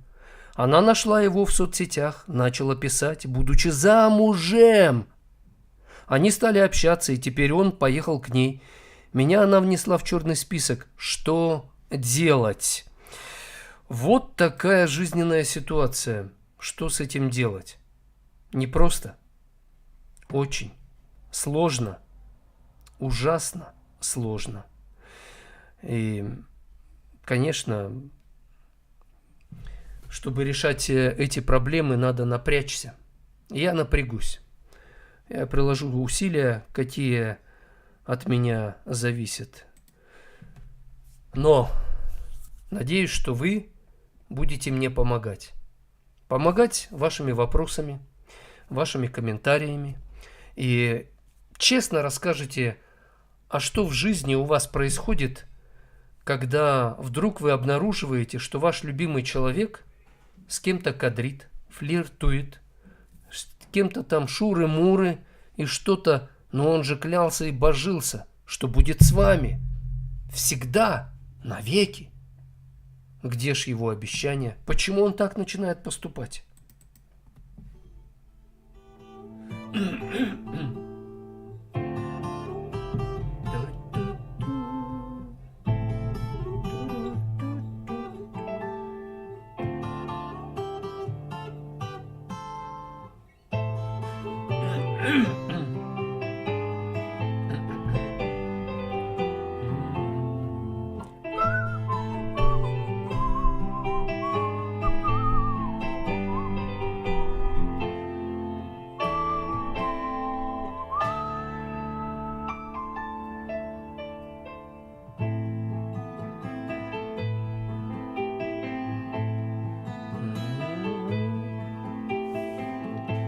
Повесил свой сюртук на спинку стула музыкант. Расправил нервной рукой на шее черный бант. Подойди скорей поближе, чтобы лучше слышать. Если ты еще не слишком пьян, о несчастных и счастливых, о добре и зле, о лютой ненависти и святой любви. Что творится, что творилось на твоей земле, что в этой музыке ты только улови. Вокруг тебя шумят дела, бегут твои года. Зачем явился ты на свет, ты помнил не всегда. Звуки скрипки, все живое, скрытое в тебе разбудят. Если ты еще не слишком пьян, най-най-най-най-най. О несчастных и счастливых, о добре и зле, о лютой ненависти и святой любви. Что творится, что творилось на твоей земле, все в этой музыке ты только улови.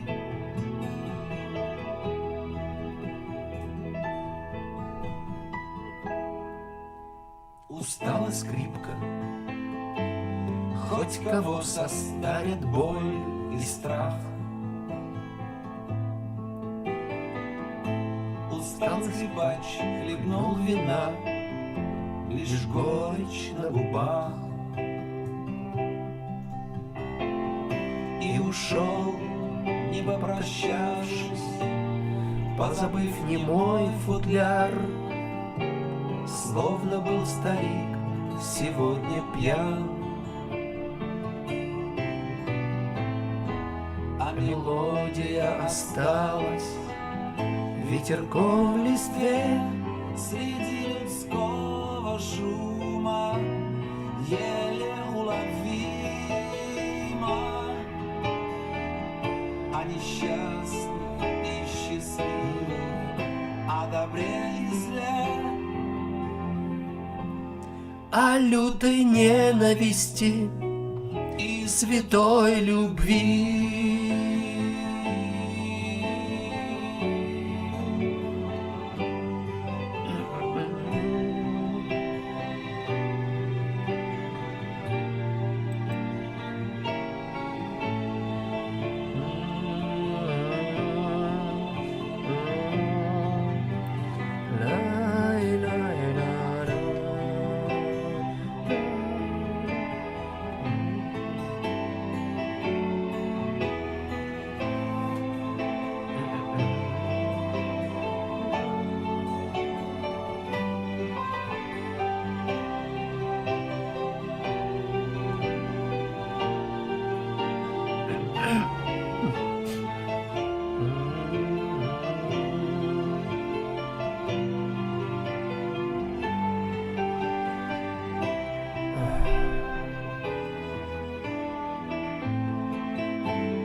Такая мелодия звучит, да, такая красивенькая, а у нас ситуация жизненная непростая. У меня просто суицид в голове, пишет женщина, от обид и лжи любимого, от его неискренности.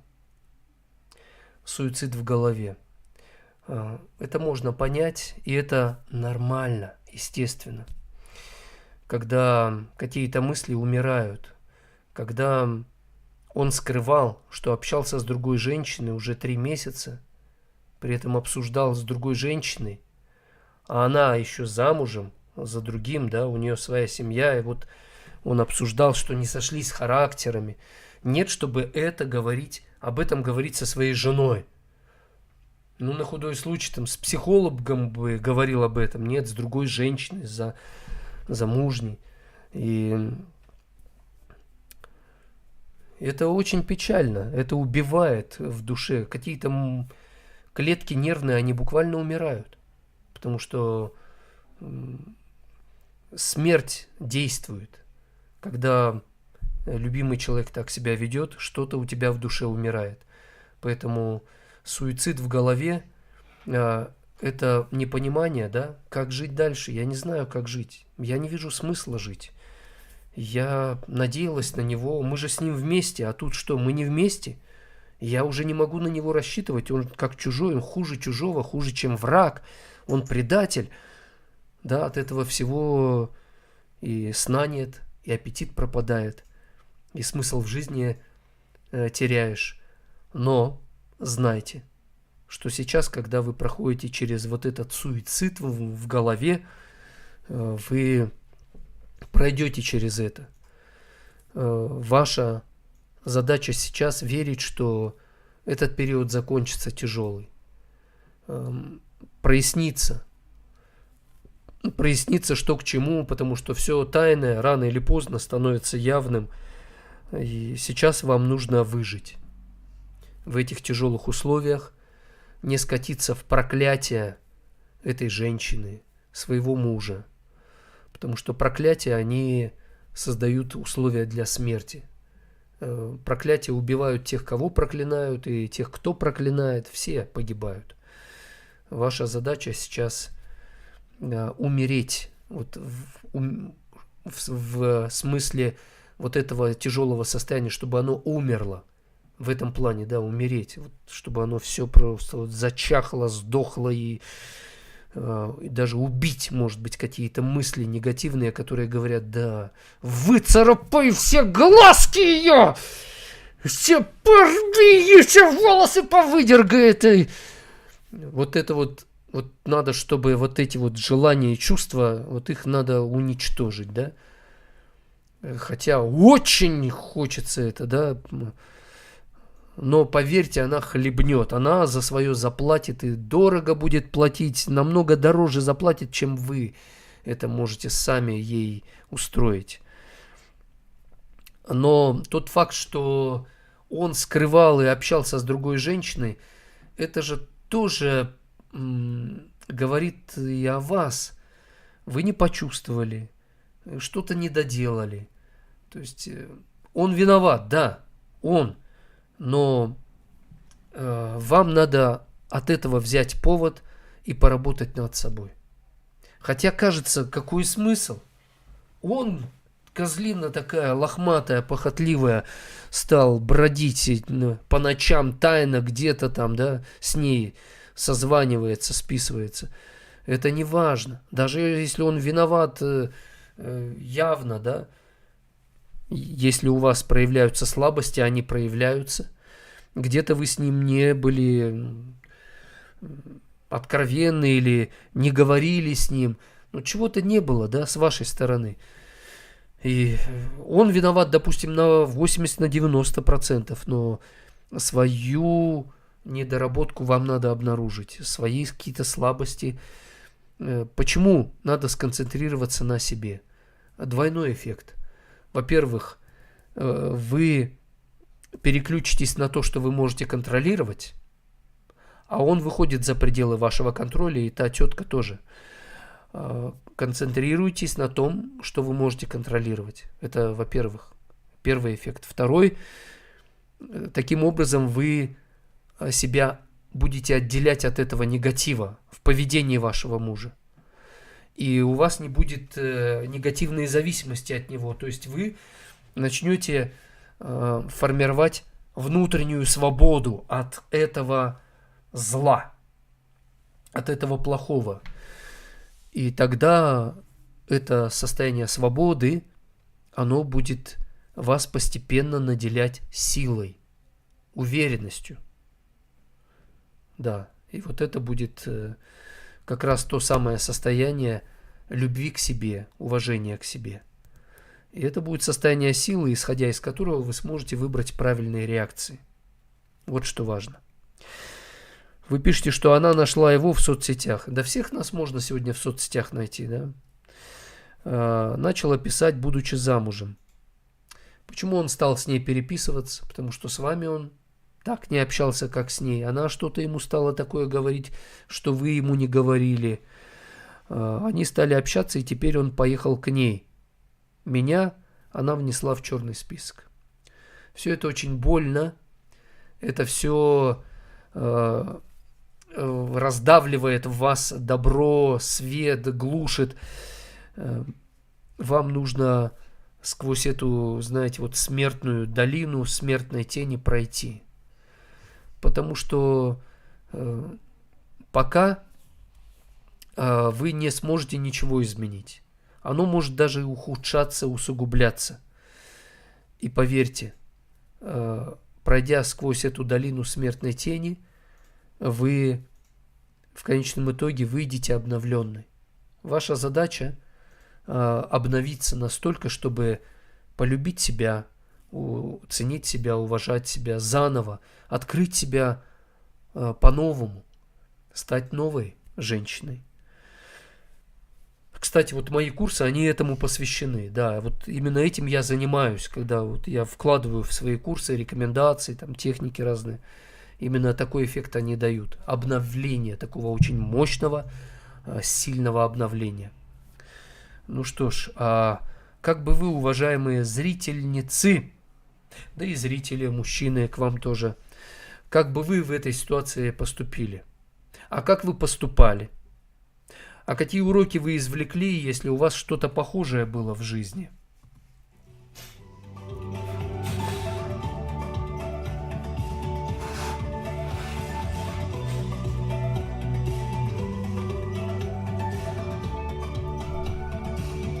Когда мы немощны, мы сильны. Чихать.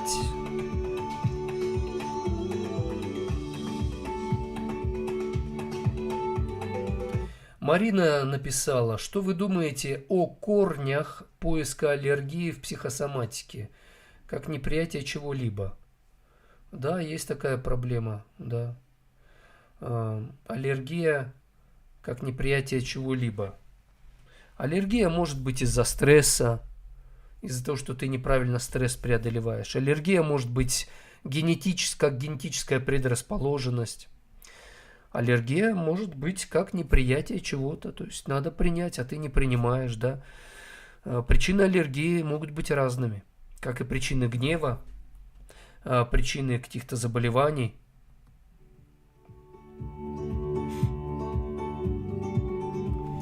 Я, Марина, считаю, что когда мы что-то не принимаем, бывает потому, что мы не можем. Ты хочешь, то есть ты думаешь, а как я, но не можешь. А бывает не хочешь принять, потому что это неприятно, не твое, тяжело, надо время. Принять непринятие чего-либо, что-то и не надо принимать. Есть вещи, которые принимать не надо. Я вот мат не принимаю. Не принимаю и все, и точка, и сам не матерюсь, и не принимаю, и не соглашаюсь с этим. Астрологию не принимаю, не верю в гороскопы. Верю в Творца, который создал Вселенную, звезды. Верю в астрономию. Все. Есть вещи, которые не принимаю. Но я понимаю отчасти, о чем, конечно, вы, Марина, задаете вопрос. Спасибо, кстати, за ваш вопрос.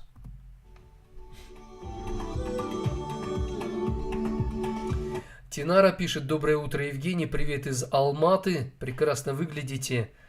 Очень приятно. Спасибо вам большое. Валентина пишет, другая значит другая. Мы сами это для себя бываем другими. Стрессы, катаклизмы, всякие ужасные события на Земле, в нашей жизни, в жизни стран, они открывают нам самим же себе, и мы вдруг видим себя другими. У вас такое в жизни было? Кстати, напишите, что это были за обстоятельства жизни, когда вы себя вдруг другой увидели, почувствовали. Иногда надо увидеть себя другой. А для этого погрузить себя в особые условия, где вы по-другому начнете себя вести. Обычно это что-то экстремальное, непростое, стрессовое.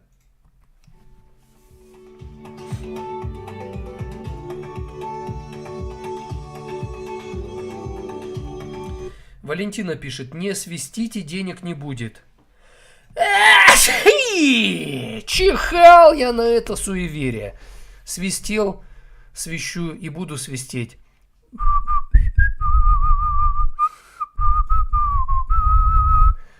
Чихал с большой колокольни я на это суеверие. Не верьте вы в эту чушь. Свистеть будешь, денег не будет. Это полнейшая дебильная чушь людей-неудачников. Людей, которые ленятся зарабатывать деньги или не знают как, или еще там что-то. Это напридумывали люди, которые оправдывали свою лень, бессилие, безответственность или что-то еще. Чихать с большой-большой колокольни на это суеверие. Валентина пишет, насчет свиста я иронизирую. Ишь чё, выкрутились? Ну ладно, хорошо. Но сдается мне, что вы в это верили, пока я не организовал 9-й вал на вас. Я шутница по жизни. Но кто его знает? Я тут пока еще не полностью доверяю тому, что вы пишете. Сейчас вы как-то отмазываетесь, да, от этого, сдается мне. Ну, а может, вы и пошутили, и правда. Ну, наверное, вы пошутили. Хорошо, верю. Верю. Так оно и... Ладно-ть. Верю. Любовь Андреева, здравствуйте.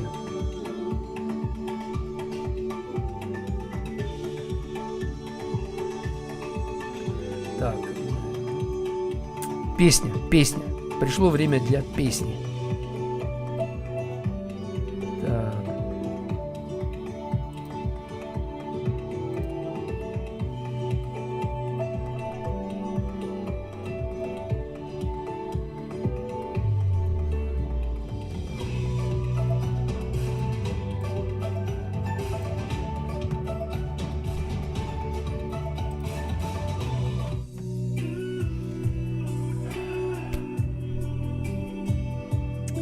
Кто что, а я отожмусь пока.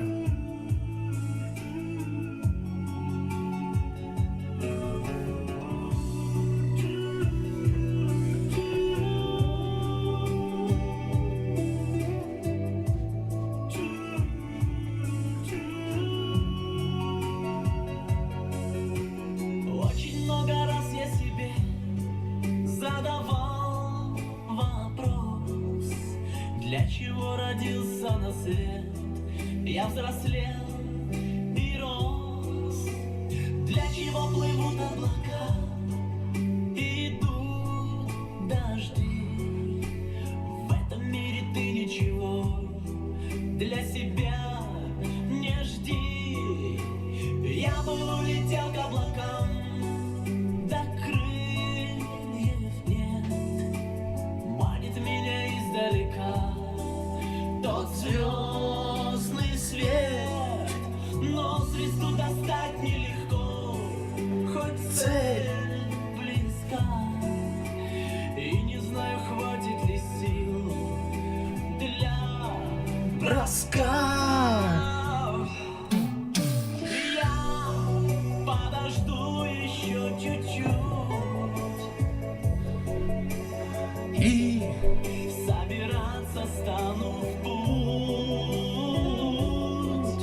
вслед за надеждой.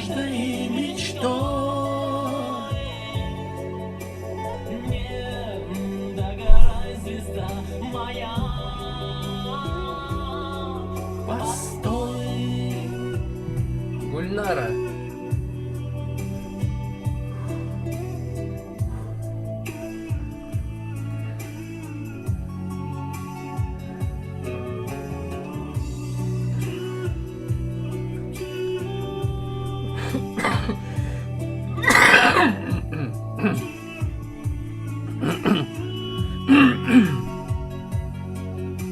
Сколько же еще мне дорог предстоит Пройти.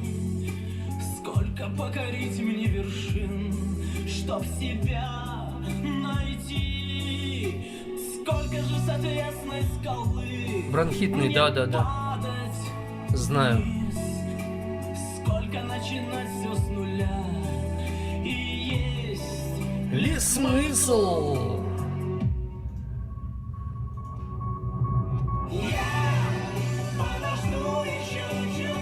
У меня гланды удалили когда-то. Поэтому под кондиционером, да, скорее всего, да, мне кажется.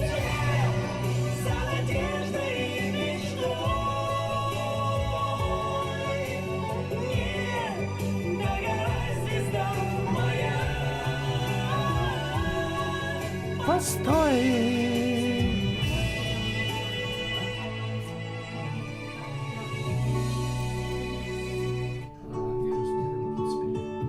Это был вирус, не кондиционер, короче. Мы вычислили.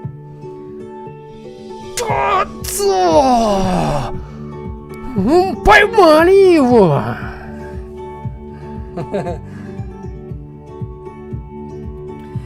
Прямой эфир «День добрый» продолжается. Меня зовут Евгений Сарапулов, я психолог. Мы рассматриваем тему, когда тайно любимый человек начинает общаться с кем-то. И кадрит, и вдруг ты об этом узнаешь, а другой, оказывается, тоже семейный человек. Ну что ж ты будешь делать-то? А где верность? А где любовь? А где обещание? Светуляна пишет: главное не потерять свою самооценку, ведь ценить себя очень важно, иначе, да, приходят мысли о суициде. Да, ценить себя важно, но чтобы правильно ценить себя, нужно различать в себе злое и доброе, светлое и темное, верное и неверное, не оправдывать плохое. С этого начинать надо. Потому что люди ведь склонны оправдывать свои грехи, слабости, несовершенства. Типа, ну все такие, все так делают. Не оправдывайте. Иначе потеряете контакт с самими собой. Руслан Р. пишет: что бы вы посоветовали почитать про психологию женщины для мужчин, чтобы быть ближе к жене? Мужчины с Марса, женщины с Венеры. Почитайте, хорошая книга. Митяй СССР пишет: мира вам в дом, Евгений. С миром принимаем и вам того желаем. Татьяна пишет: я уже 2 года живу с этим, это пытка. Надо, значит, менять свои реакции. Если для вас это пытка, значит, вы не извлекаете правильные уроки. Вы мучаетесь. Вы страдаете. И если это как пытка, то опыт не приобретается правильный. Вы словно теряете это время. Очень важное, ценное время приобретения опыта. То есть вы не тренируетесь словно, да? Я, например, занимаюсь, тренируюсь, отжимаюсь. Мне что, легко? Да у меня мышцы напрягаются и, в принципе, побаливают. Я преодолеваю эту боль и через боль. Почему я это делаю? Потому что физические упражнения помогают мне в тонусе держать мое тело. Для диабета 2 типа это очень важно физическими занятиями заниматься, потому что это помогает в переработке глюкозы, это сахар, уровень поддерживает сахара в крови нормальный. То есть цель Вы понимаете, да? Если бы я просто тупо отжимался, типа, эй, ты упал, отжался, ну-ка давай, солдат, качай мышцы. А ради чего, что, зачем? Да просто качай мышцу. Ну это тупо, глупо, ненормально. Также и у вас просто так терпеть поведение неправильное близкого человека, это будет мучить. Пользы от этого не будет, и это в итоге будет вас просто убивать. А надо, чтобы вы жили. Надо вам определиться, для чего вы терпение проявляете. Как бы, ну, чтобы осмысленность была, да? Пишет Светуляна. Меня мужчины не бросали, скорее я сама. Не представляю свою реакцию в случае, если бы меня бросили. Это было бы ужасно. Вы бросали.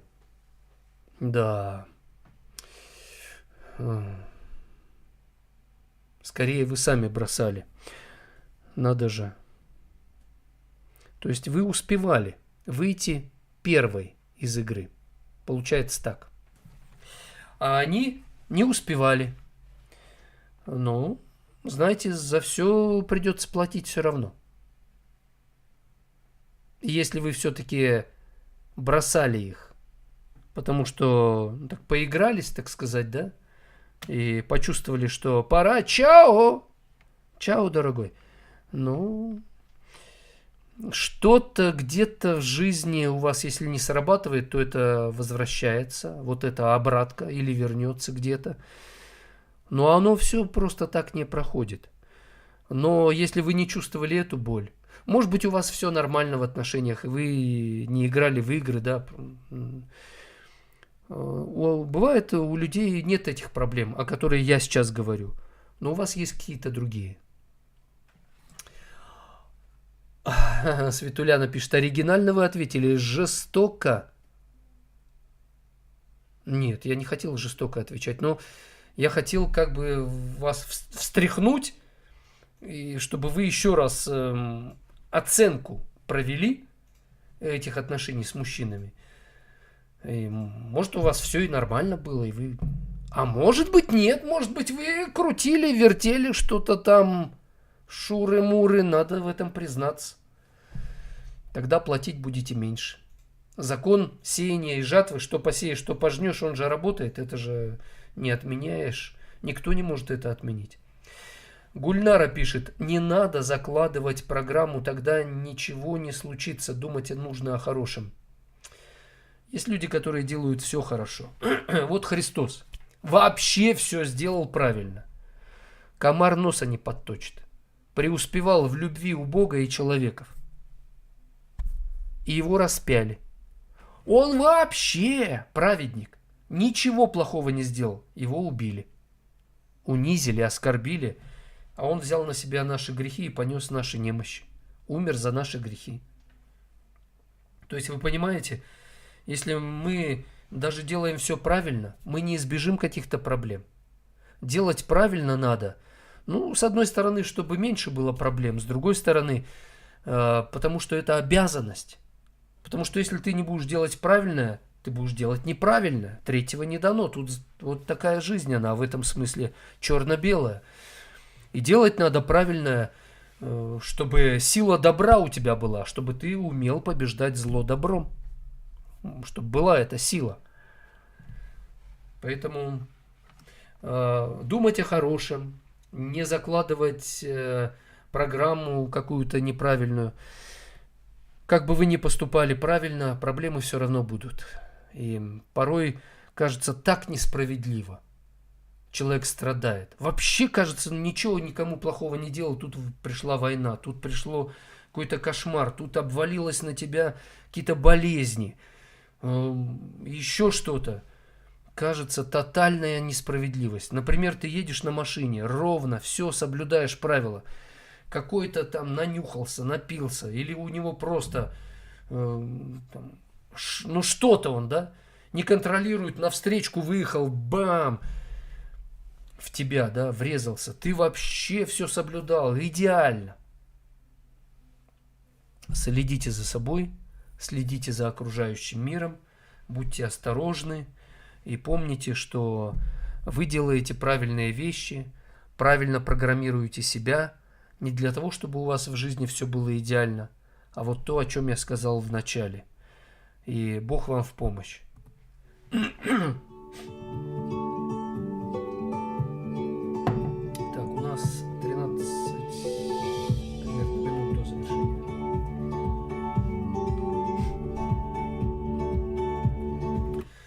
Пишет, не выздоровел я еще. Извините, пожалуйста, но это жизнь. Естественная, нормальная. Валентина пишет, если вам бросают, отряхнитесь и поймите, что где-то вас ждет что-то лучшее. Если вас бросили, да, может быть, что-то лучшее ждет. Но не спешите уходить. Не спешите оставлять того, кто вас бросил.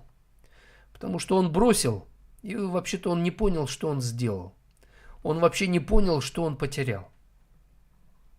Любовь, она не уходит сразу. Она умеет ждать. Умеет показать тому, кто бросил, ты глянь-ка, что ты оставил. Ты разве это где-нибудь найдешь? Нет. Но любовь просто так не пускает обратно. Она принимает того, кто раскаялся и готов меняться и меняется. Тут тоже еще тема отдельная такая. Но, знаете, если вас бросают, отряхнитесь и поймите, что где-то вас ждет что-то лучшее, это порой бегство от любви. Любовь, она умеет любить врагов, любить человека, который тебя предает, потому что все мы грешны, все мы падаем, у всех у нас что-то в мыслях, чувствах.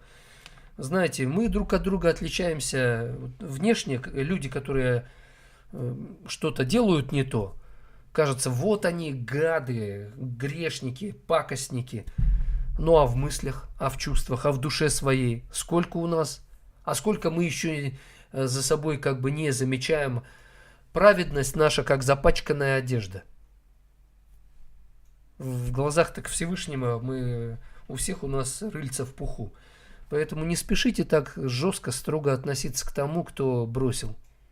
Он, может, вообще и не понял. Надо сделать так, чтобы он понял. Но если он и тогда не захочет понять, другое дело. Она же, Валентина, пишет, только слабые раскисают, бросаются в свои эмоции. Я очень сильный человек, могу сама себя вытащить из любой ситуации, другим еще помогу. Попахивает гордостью. Будьте осторожны. Эта самоуверенность, она вас может очень подставить. Иногда мы раскисаем, потому что не ожидали, что так тяжело будет. Это нормально раскиснуть. Но когда у тебя есть сила, а ты раскисаешь, а ты можешь не раскисать, это проблема, да, согласен. Это лень. Но вы пишете, вы очень сильный человек, можете сами себя вытащить из любой ситуации. Не верю. Есть ситуации, из которых вы себя не вытащите. Просто вы не попадали в эти ситуации еще. Но они есть. И, возможно, вы попадете в них, чтобы вы убедились, что не все вы можете сами. Чтобы у вас было меньше вот этой самоуверенности. Но ваша сила, ваш опыт, навыки, способности очень ценны. Они нужны вам, окружающим людям, вы молодец. Но просто будьте осторожны.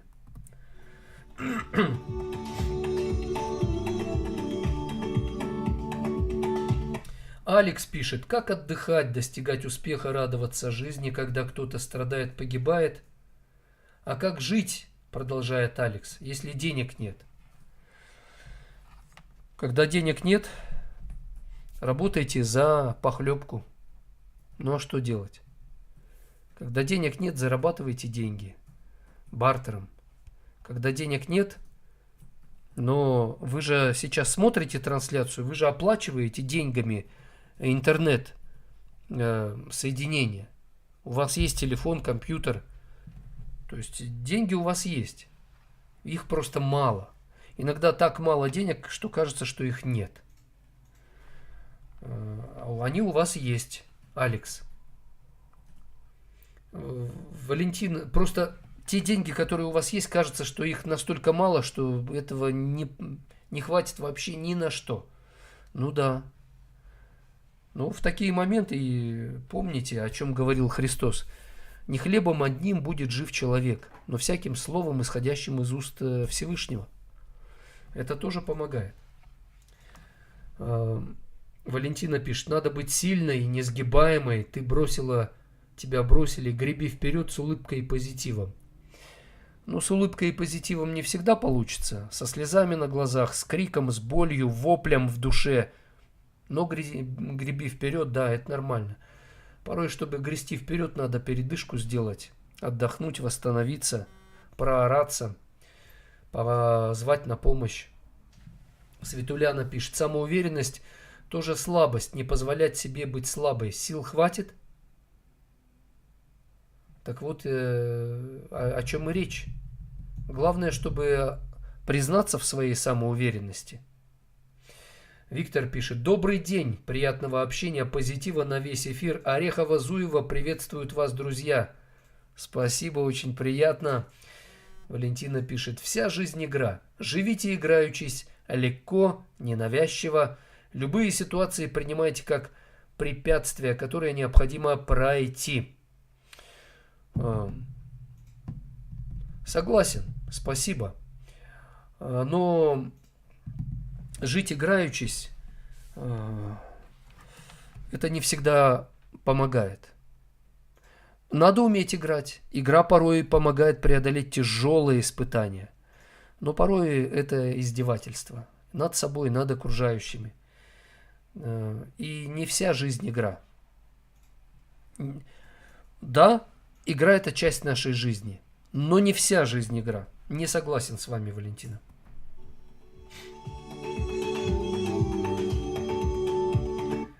Ірина пише, доброго ранку вам, гарна дівчина. Ожидаем, когда ты жинкой станешь прекрасной. И пусть это сбудется и в полной мере. Дружиной станешь скоро, да.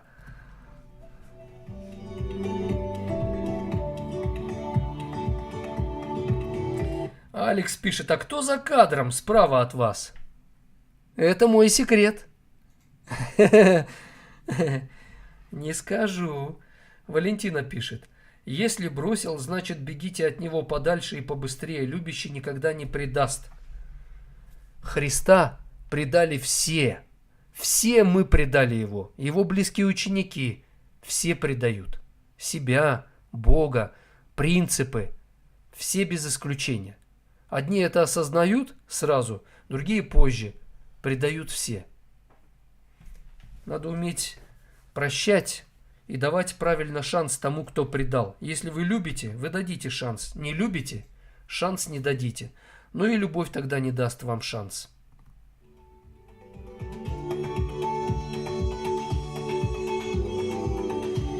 Игорь спрашивает, бабочка не душит? А бабочка крылышками бяк-бяк-бяк-бяк. Нет. Она украшает меня.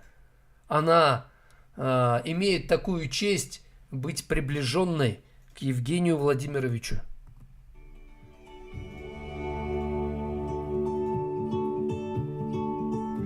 А Валентина пишет, поверьте мне, попадала в очень гадкие и тяжелые ситуации, только мой характер и уверенность в себе мне помогал. Нет, я, конечно, верю, что вам было непросто, тяжело, что вы переживали тяжеленные испытания, но вы слишком на себя надеетесь. Слишком. Мудрый царь Соломон, кстати, Валентина однажды так сказал. Мудрый царь Соломон. Проклят человек, надеющийся на человека. Как думаете, почему он так сказал? А царь Давид, отец царя Соломона, однажды молился Всевышнему. Кстати, царь Давид был очень умный, мудрый, такой человек воинственный, храбрый. Он сказал: Господи, зри, не на опасном ли я пути. Господи, испытай сердце мое и узнай помышления мои. Сам себе не доверял. Знал, что могут быть такие моменты, где так себя поведет, что себя разочарует и других разочарует. А у вас как-то вот эта самоуверенность, она такая, знаете, опасная. Вы сильная женщина, и у меня к вам уважение, конечно, ну, естественно. Но вы такая, что можете однажды сломаться неожиданно для себя. Алекс пишет: лежачий инвалид, работать за похлебку, ну а интернет и все остальное бесплатно. Но не бесплатно. Кто-то за это платит. Алекс, ничего бесплатного нет. Если что-то вам бесплатно достается, то кто-то за это платит. Вот вам бесплатно достается моя трансляция, как и нашей аудитории. Но кто-то за это платит. За интернет, за электричество, за моя семья, за то, что я время выделяю. И прочие люди, которые, например, жертвуют деньги для поддержки трансляций. Кто-то платит. Поэтому вот так вот. Лена пишет: живешь себе, потом спина трындец и работаешь за еду. Да, есть такое. Ирина пишет: я тоже жинкаю, теж можно, я вас запрошу. Хорошо, дружина, и будешь скоро гарной дружиной. Да, помню времена. Вот я помню, в военном училище учился. У нас с Украины, вот с Харькова был мой одногруппник, мы вместе с ним учились. Я вот от него запомнилось: шикуйсь, струнко, шикування наліво.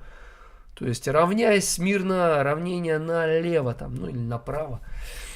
И все мы так соединены между собой. И вот эта жесть, эта драма, эта гибель людей ныне происходящая. Я думаю, что надо просто в прахе и пепле раскаяться и сказать: Господи, прости нам.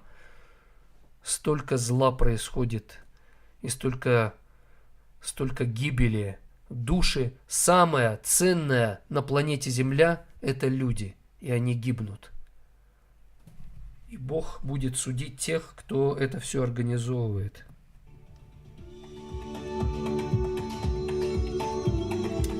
Наше время вышло. Все. Всем пока. Храни вас Бог. Не сдавайтесь за 5 минут до чуда. В заключение прозвучит песня в исполнении Елизаветы.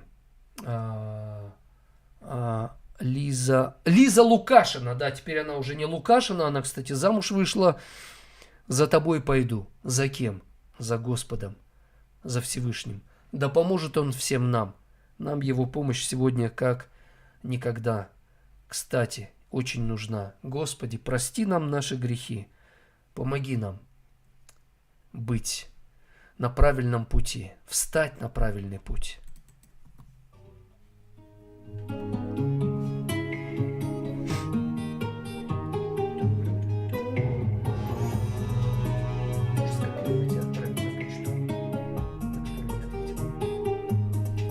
Тускнеет небо и погасли вечера. Это было не сегодня, это было не вчера. Руки тени жестами бездушных слов распинали святость. И ты был готов, ты был готов, ты был готов, ты был готов, ты был готов. За тобой пойду, разреши мне, за тебя я умру, за тебя я умру. Не вода любить, чтоб страдать.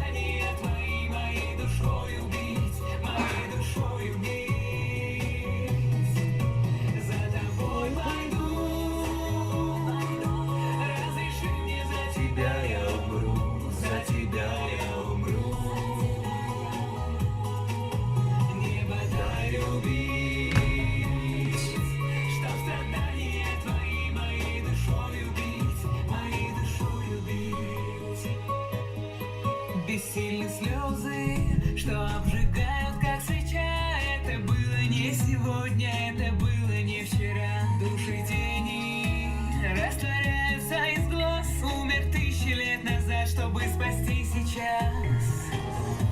И Ты был готов. Ты был готов. ты был готов, ты был готов, ты был готов. За тобой пойду, разреши мне за тебя я умру, за тебя я умру, за тебя я умру. Не подай любить, чтоб страдания твои моей душою бить, моей душою бить. За тобой пойду, разреши мне за тебя я умру, за тебя я умру, за тебя я не подай любить, чтоб страдания твои моей душою бить, моей душою бить.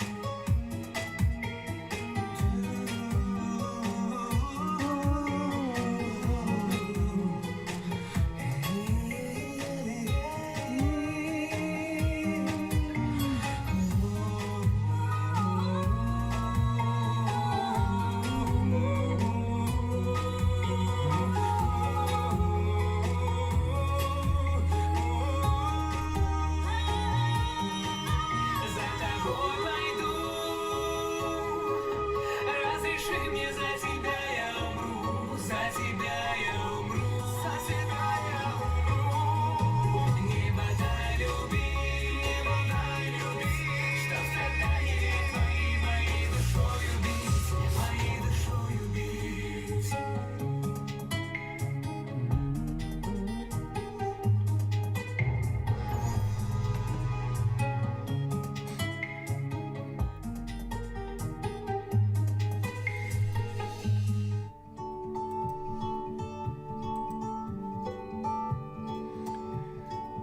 Одноклассники, спасибо большое за внимание. До завтра. Пока.